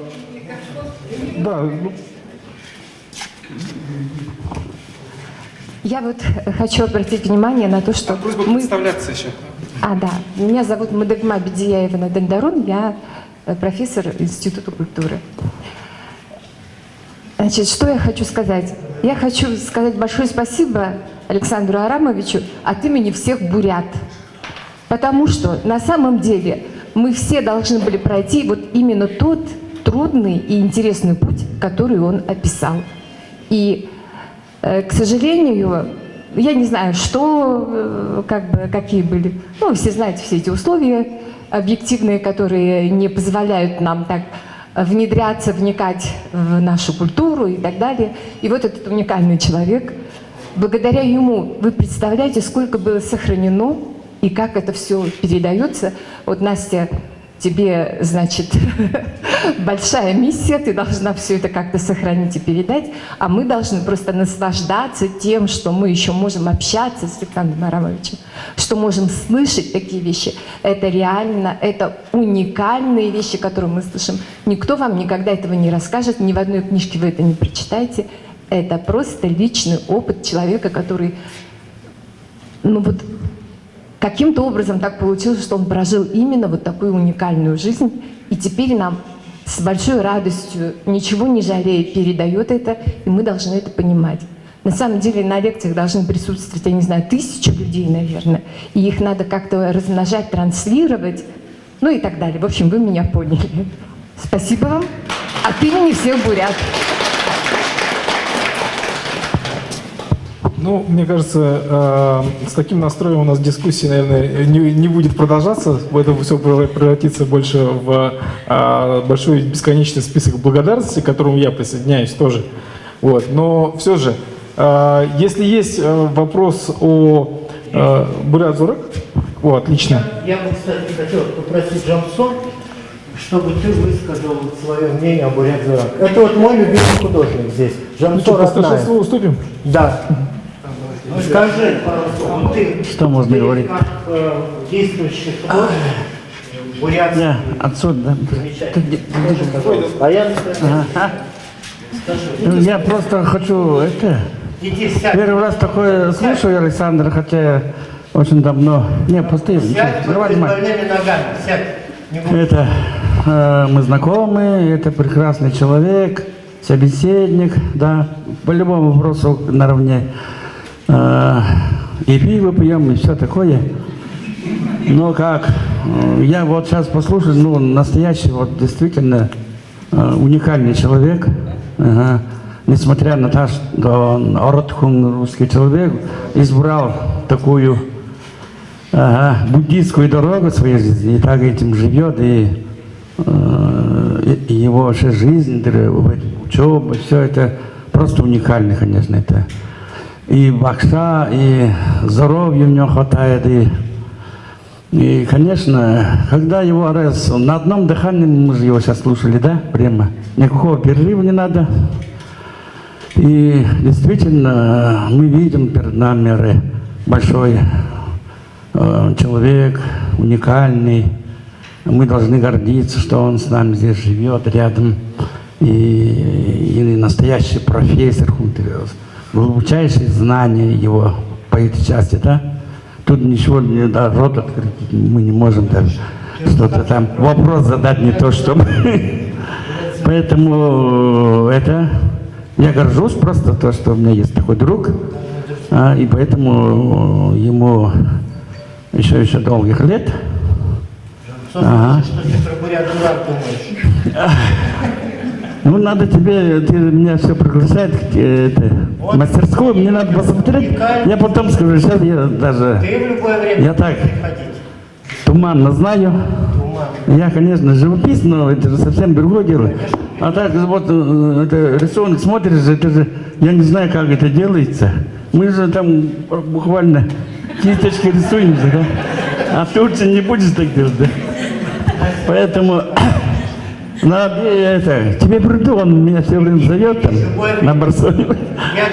Потом скажу на другой лекции, как думаю. И если понравится, возьмешь своих лучших студентов, человека 3-4, и приводите студентов, пусть посмотрят кухню, как это делается вживую.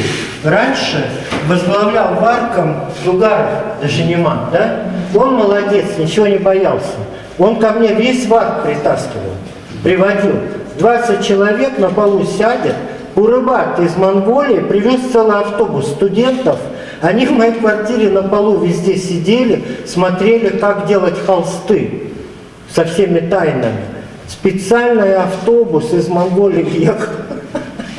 Все это делали. Поэтому то, что мы знаем, то, что мы в Индии выучились, вы, педагоги, можете прийти со студентом, если вам это будет полезно, посмотреть какие-то технологические моменты, всегда можете посмотреть. Да, да, сама подготовка, я говорю, уникальная. Да, мы же холсты в магазине берем, готово же, и краски там же. И ничего готовить не надо, да? И поэтому уникально. Все, я что? Зоя, скажи что-нибудь, пожалуйста. Ну, я не знаю, мы очень давно знакомы. У меня вопрос. И что ты думаешь про бурятов? А давайте вы сюда, может, пройдите. Иди сюда. Здесь сейчас спрашивают, как это подавать, что это такое. Я вопрос. Ну давай же, выйди сюда. Пусть люди. Всем добрый, всем добрый вечер. Ну, так у нас принято. Вот, начну издалека.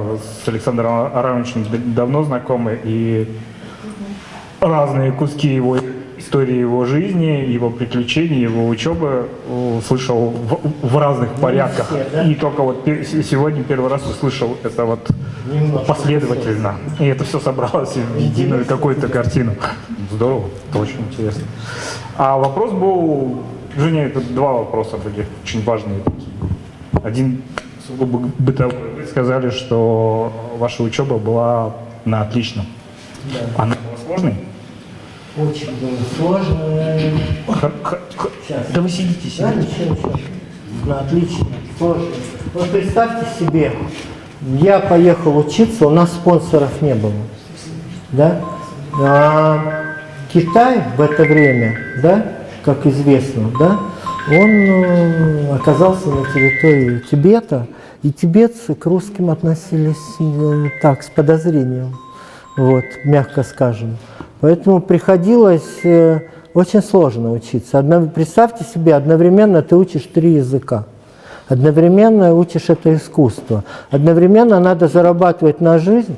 Я пошел в офис Далай-ламы по делам культуры и религии. Я говорю, мне не на что жить. У меня просто на еду нет денег. Они говорят, мы тебе дадим стипендию. Дали мне стипендию 400 рупий. Это примерно 400 рублей на наши, но тогда это было что? 300 нужно было отдавать в столовую, чтобы кушать. Завтрак был чай с булочкой, обед суп с капустой и вечером рис. 300 рублей, оставалось 100 рублей. 60 рублей я платил за комнату, и оставалось 40 рублей на бумагу и карандаши. И все. И ты покупаешь ячменную муку, цампу, и ешь с водой. И не на что есть. Я пошел, говорю, давайте какую-нибудь работу. Они говорят, ну ладно, переводи там рассказы, статьи Далай-ламы с английского на русский. Может, когда-то пригодится опубликовать. Мы тебе добавим еще там 200 рупий. Ну, вообще очень тяжело, конечно. Вопрос-то сам, это вы-то на отлично учились. Да. А что происходило с двоечниками? С двоечниками, а всякие. У нас вот, например, курс был 25 человек, да? Одна девочка была, Килсан Ванмо, и мальчишки были. Я не знаю, что с двоечниками. У нас с нашего курса 4. Им стипендию не платили? Да, тоже было со стипендиями. Но тибетцы, они беженцы, они находили спонсоров разных, в разных организациях и спонсировали. Но мы с Пурбатом были 2 иностранцев, все тибетцы были. Вот. Ну, как-то вот тяжело очень было. С визами все время там, то, все, но не болели. Не болели вообще, ничего, занимались, ну... Выгнать с учебы могут? Могут выгнать с учебы, могут выгнать. Меня чуть не выгнали. Вот, но, как сказать, вот иди сюда, Настя. Вот она может сказать на простом примере. Вот смотрите, я ей даю рисунок Будду рисовать по пропорциям. Все объясняю и даю ей образец своего учителя Санге Ешей, который делает все образцы для школ. Да? Это лучшие рисунки со всеми пропорциями. Все объясню, понятно. Отдаю ей. Она мне приносит, у нее там нос кривой, уши одно короткое, одно длинное, ну как всегда. Ладно, я спокойно ей объясняю, в чем ошибки, даю опять. Надо рисовать по новой. И так может продолжаться хоть 10 лет. Учитель не пропускает, если ты делаешь ошибки. Почему? Потому что потом она закончит, будет где-то в Игитуйском Дацане рисовать, меня рядом не будет, никто ей не поправит. И будет рисовать все неправильно. Да? Потом скажет, я училась у Качарова. Это такой стиль. Это херня, это не стиль, это насмешка над буддийским искусством и вообще над всей традицией. Поэтому мы мучим. Она меня ненавидит. Она старается дома, мама не спит, она не спит, приносит и такая довольная, думает, я сейчас к ней в ноги упаду. Я начинаю затачивать карандаш, беру стерку и все стираю. И говорю, вот здесь не так, здесь не так. Ты согласна? Он говорит, да, согласна. И опять надо. И вот так сложнее, сложнее, сложнее. И это очень сложный процесс. Идет психологическая ломка. Понимаешь, нам надо так житься, чтобы она приходила, слушалась меня. Я своего учителя ненавидел просто.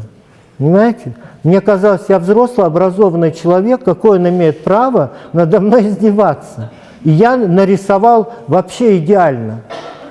Он говорит, нарисовано неплохо, но сделай еще 2 раза. Я говорю, зачем? А потом, когда стал учителем преподавать, я понял, что даже если ты делаешь все очень хорошо, учитель на тебя нажимает в 2 раза, потому что он хочет из тебя воспитать педагога, в котором будет терпение с такими людьми работать опять и опять и опять ради традиции, несмотря на все их вот эти штуки. Да? Она, допустим, сидит, рисует и слушает там компьютерные игры там, целыми днями или в телефоне сидит. У нас тоже в школе это есть, но это все не так-то просто. И вот воспитать одного ученика – это очень сложно, это как свой ребенок. Я деньги не беру.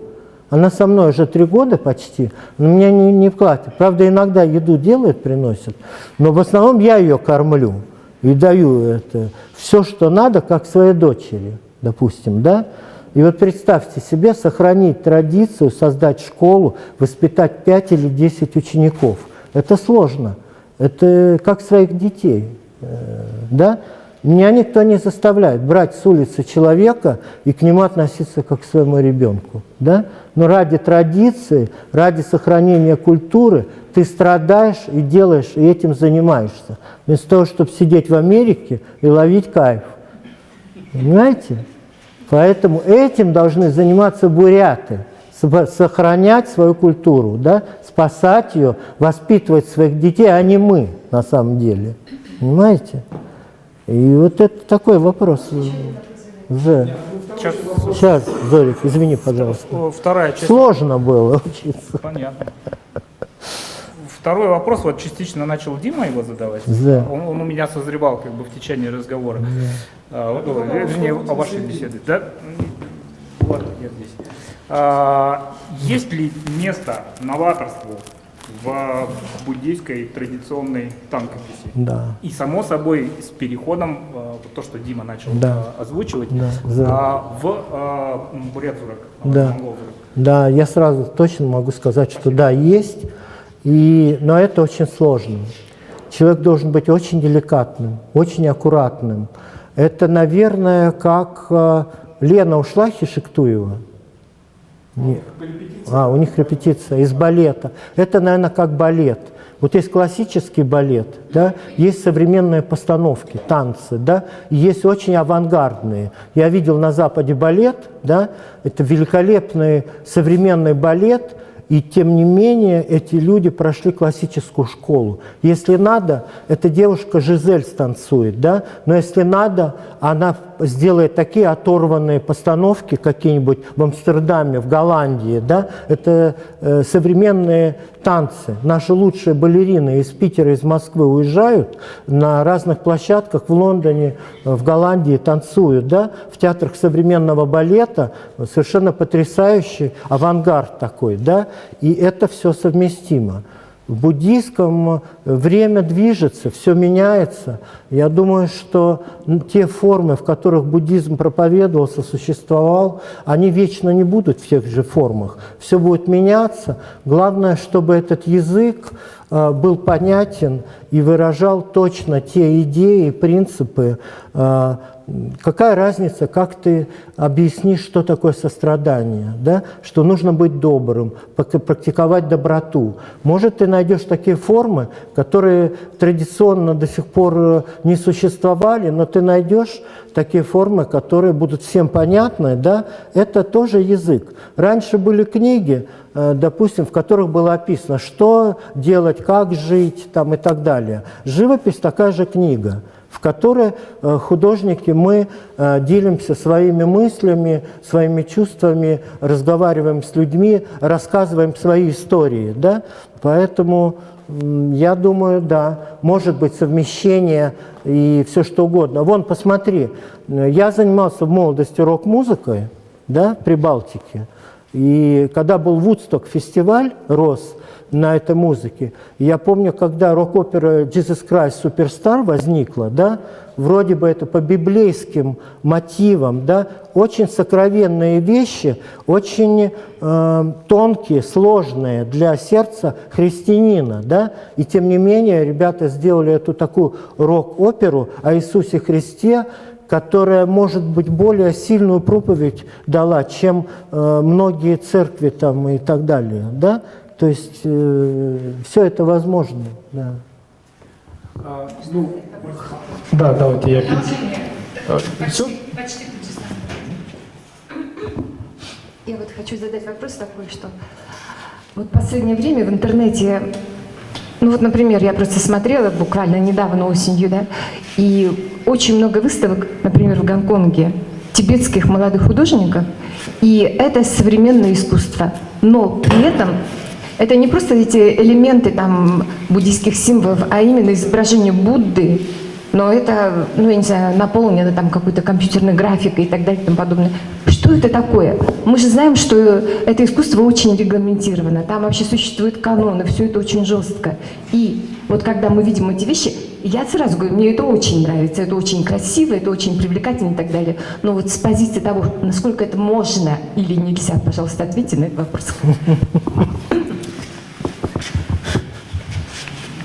Я за всех ответить не могу.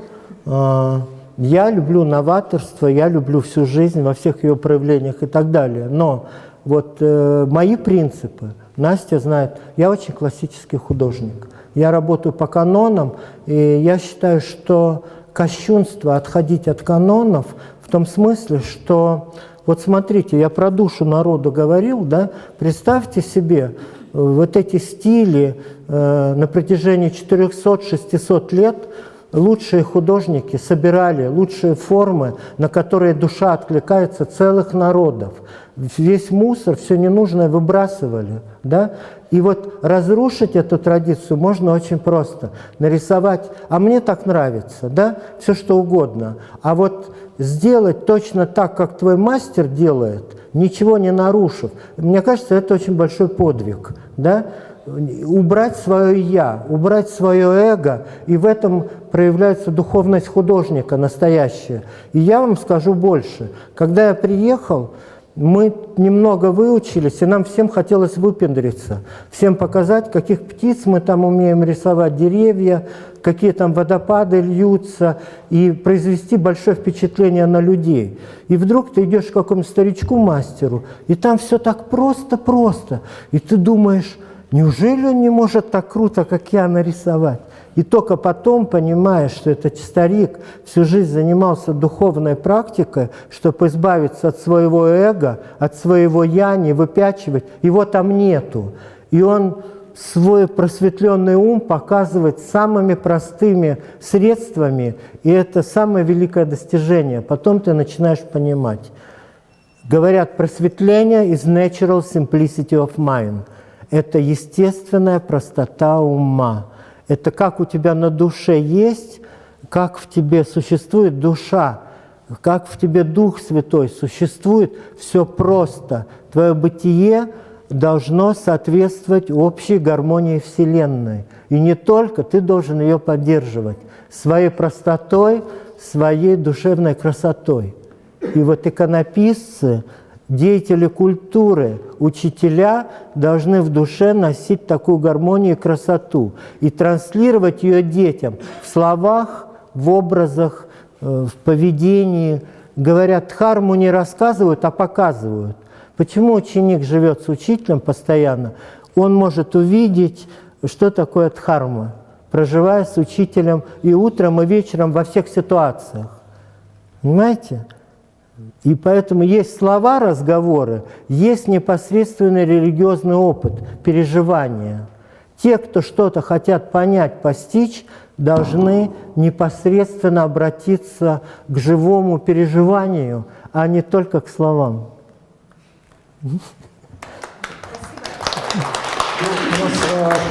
Я думаю, мы уже будем потихонечку подходить к концу, но...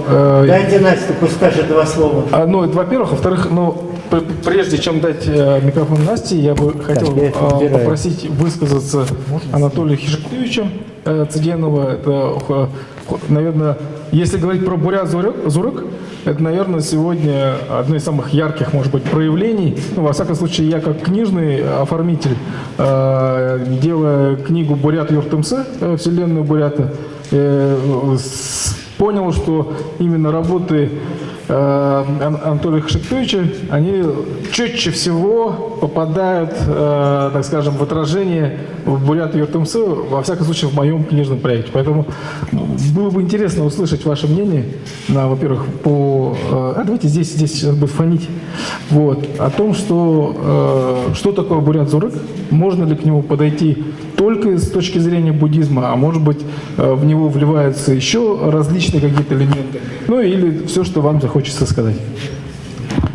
Здравствуйте, друзья, добрый вечер. Очень сложно, я не готов, может быть, я не знаю. С буддийской точки зрения, образовалась больше такая мировая основная первая религия, да? И в своем творчестве пытался больше тотемы бурятских родов. Очень меня волновала такая тема. И Буханаян, Хоншубун, и Налим, основные божества, там еще другие тотемы, еще...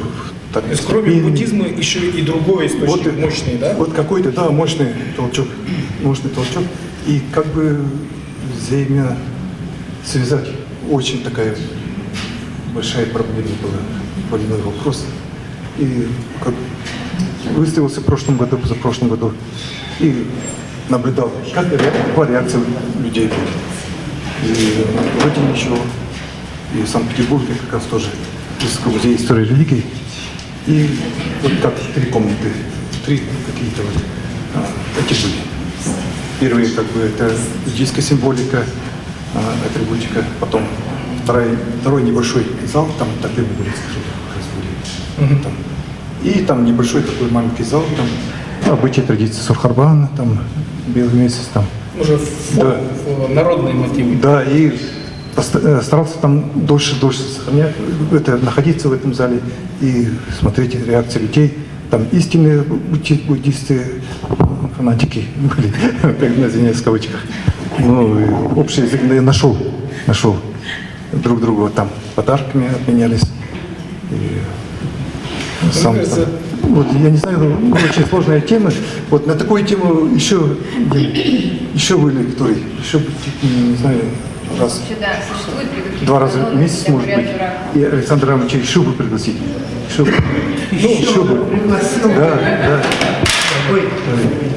Мне кажется, Анатолий Хишектович я застал врасплох, но, с другой стороны, мне кажется, это может подвести к теме того, что Бурят Зурык — это пока тебя спрашивают, ты прекрасно знаешь, что такое Бурят Зурык, и пока не знаешь, что такое Бурят Зурык, а когда тебя не спрашивают, то ты знаешь, да, что такое Бурят Зурык.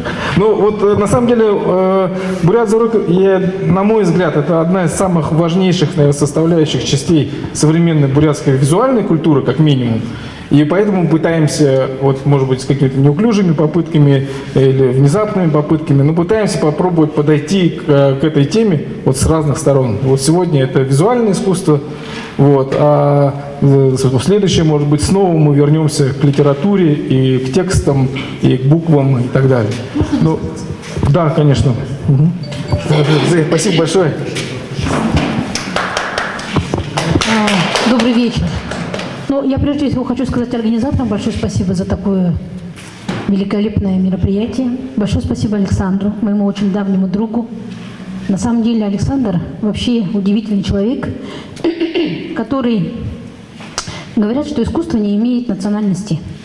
Я абсолютно согласна, потому что это даже не русский человек, а это вселенной, потому что у него есть и азербайджанское, он жил в Прибалтике, он учился в Москве, учился в Тибете, жил в Индии, преподает во многих университетах. Но в то же время своим мастерством, бурятской иконописью, буддийской иконописью танкой, он сохраняет традиционную культуру, так скажем, Бурятии, бурятов.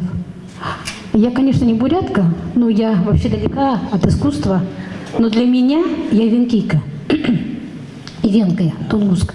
Но для меня все, что связано с Бурятией, это всегда все родное. Вот то, чем занимается Александр Арамович, это вот оно родное. И поэтому вот ваш проект «Бурят-Зурак», это, как я понимаю, в общем таком смысле, масштабном сохранении бурятской традиционной культуры, да? Да нет, мы считаем, что современная культура Бурятии, она не замыкается. Не замыкается, да. И на каком-то этническом моменте. Нет, конечно, это... Вообще, на самом деле, вот такие мероприятия, да, и вот то, чем вы продвигаете, слово, искусство, визуальное искусство, лекции, это очень вообще большое дело делаете.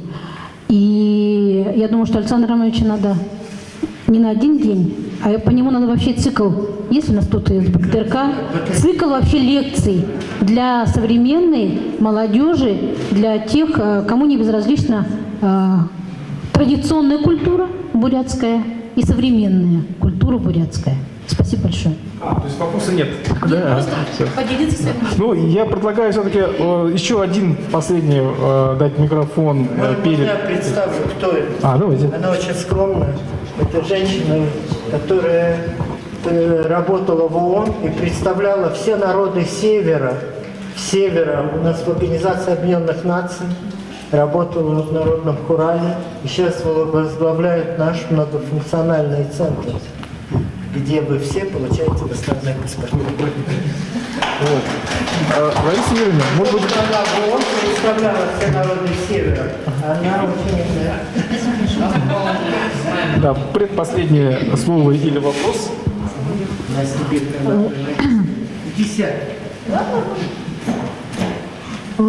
Так, на самом деле, это действительно очень актуальный вопрос, Бурят-Зурак. И я знаю несколько вариантов этой трактовки. Да? Но вот одна из самых ярких принадлежала Зандану Дугарову. Он говорил, что Бурят-Зурак – это все то, что сделано с бурятским миропониманием. То есть это все то, что основано на бурятской культуре, воплощает ценности традиционной культуры, но может быть выполнено в любой совершенно технике. Да, в любой манере. Главное, чтобы она чтобы это несло в себе эти вот основные бурятские ценности. И у него был там целый ряд художников, которых он относил к Бурят-Зурак, допустим, Алла Цыбикова. Да, казалось бы, неожиданно, но вот он считал, что это воплощение Бурят-Зурак. Другая трактовка, которая, допустим, Анатолий Хашектуевич и представители бурятской санхи, когда мастера, владеющие именно бурятской традиционной манерой, да, всеми канонами, пишут на светские сюжеты, бытовые сюжеты, и это начало, это и Монгол-Зурак, да, начало, и наш Асур Будаев, да, и Эрдени. Да, то есть это тоже такая давняя традиция. И другая традиция также относит к Бурят-Зурак, то, что делают художники, стилизируя. Да, допустим, Наджима Эрдениева, да, никто не скажет, что это не Бурят-Зурак, она работает в Чите. И есть много ряд художников, которые работают в современной технике, но стилизируют под бурятский стиль, да, и каким-то образом тоже работают на вот эту общую мельницу, притворяя бурятские традиции, да, изображая их, там, воплощая по-разному. Поэтому я думаю, что это явление, и ты правильно выразился, оно в процессе, да, все примерно для себя интуитивно представляют, что это такое, но сформулировать не могут. Видимо, это как раз такой вот вы застали срез очень актуальный.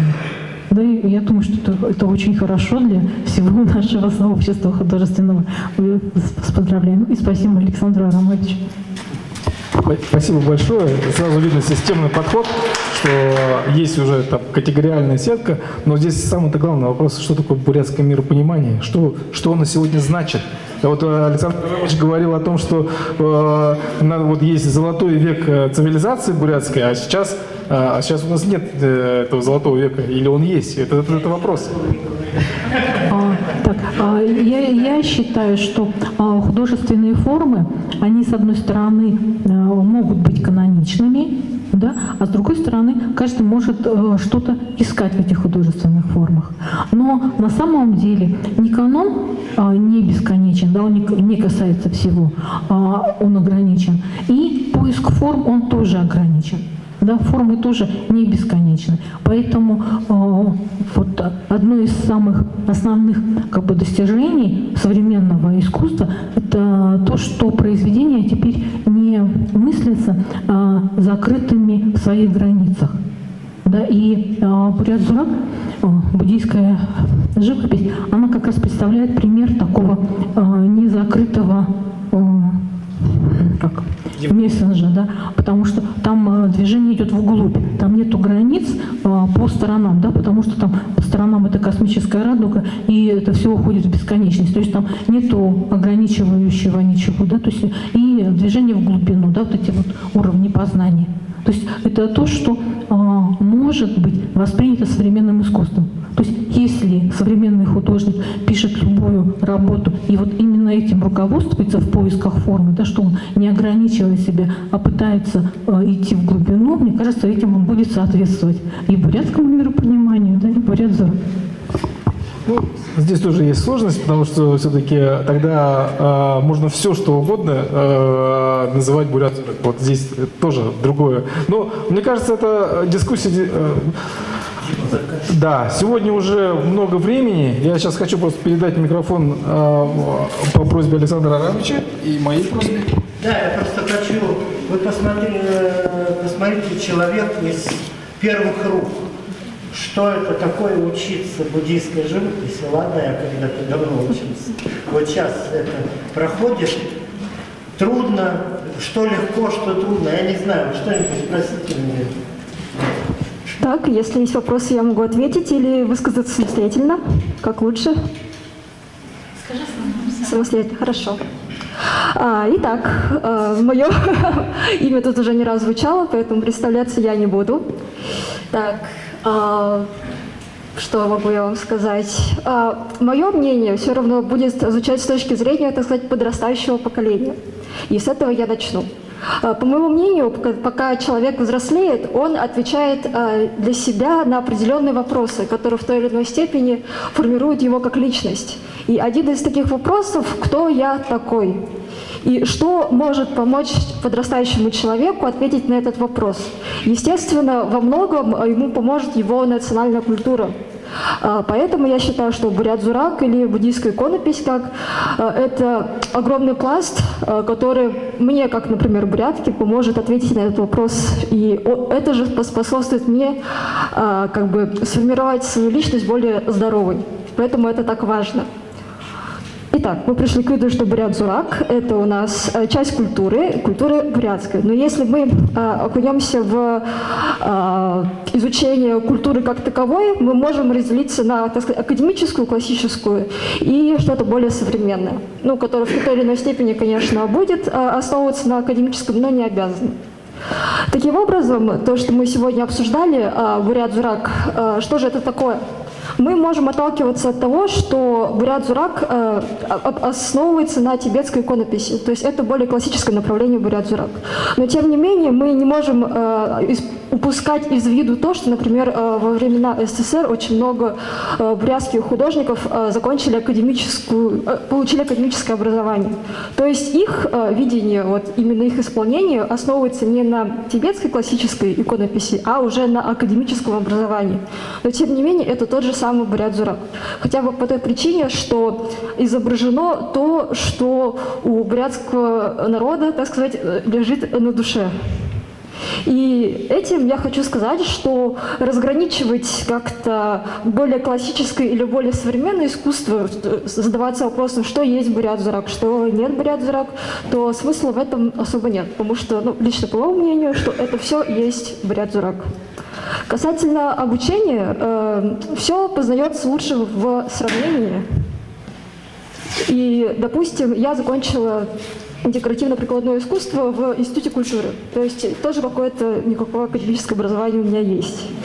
И сравнивая этот опыт и опыт изучения тонкописи, иконописи, я могу сказать, что, например, в процессе рисования, писания образов, концентрация нужно намного больше. Допустим, помимо иконописи я также рисую на графическом планшете, то есть пользуюсь компьютером. Допустим, когда я делаю это на компьютере, я могу спокойно фоново смотреть сериалы, мне это не мешает.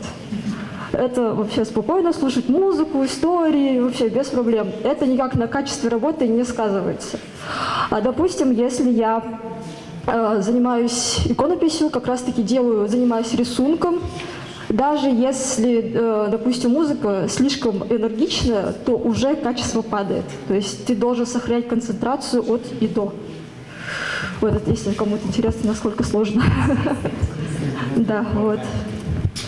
В заключение, да, скажу, что все это важно и все это хорошо. Ну, спасибо большое. Спасибо всем за терпение и, так скажем, интерес. Мы, напоследок скажу, что ждем вас. Мы хотим проводить сейчас лекции каждые 2 недели. Следующий будет 16 декабря. И мы еще пока формируем, так скажем, формат и тему выступления. Но а помимо этого здесь есть, пожалуйста, подпишитесь на 2 наших аккаунта, особенно в Телеграме, вот КСЕПСАП и СНУД. Это основные коммуникационные каналы, в которых вы сможете увидеть, что у нас здесь происходит и что вас может ожидать. И здесь сейчас идет выставка дизайн-пленера Баргуджин Такум 100. Если вдруг кому-то действительно будет очень-очень интересно, вы можете задержаться минут через 10, мы сможем специально для тех, кто захочет, если будет большая группа, сделать отдельный рассказ про выставку Баргуджин Такум, выставку первого дизайн-пленера. На этом все. Спасибо большое за сегодняшний плодотворный день Александру Арамовичу, всем выступавшим и, конечно же, вам, кто пришел. Спасибо.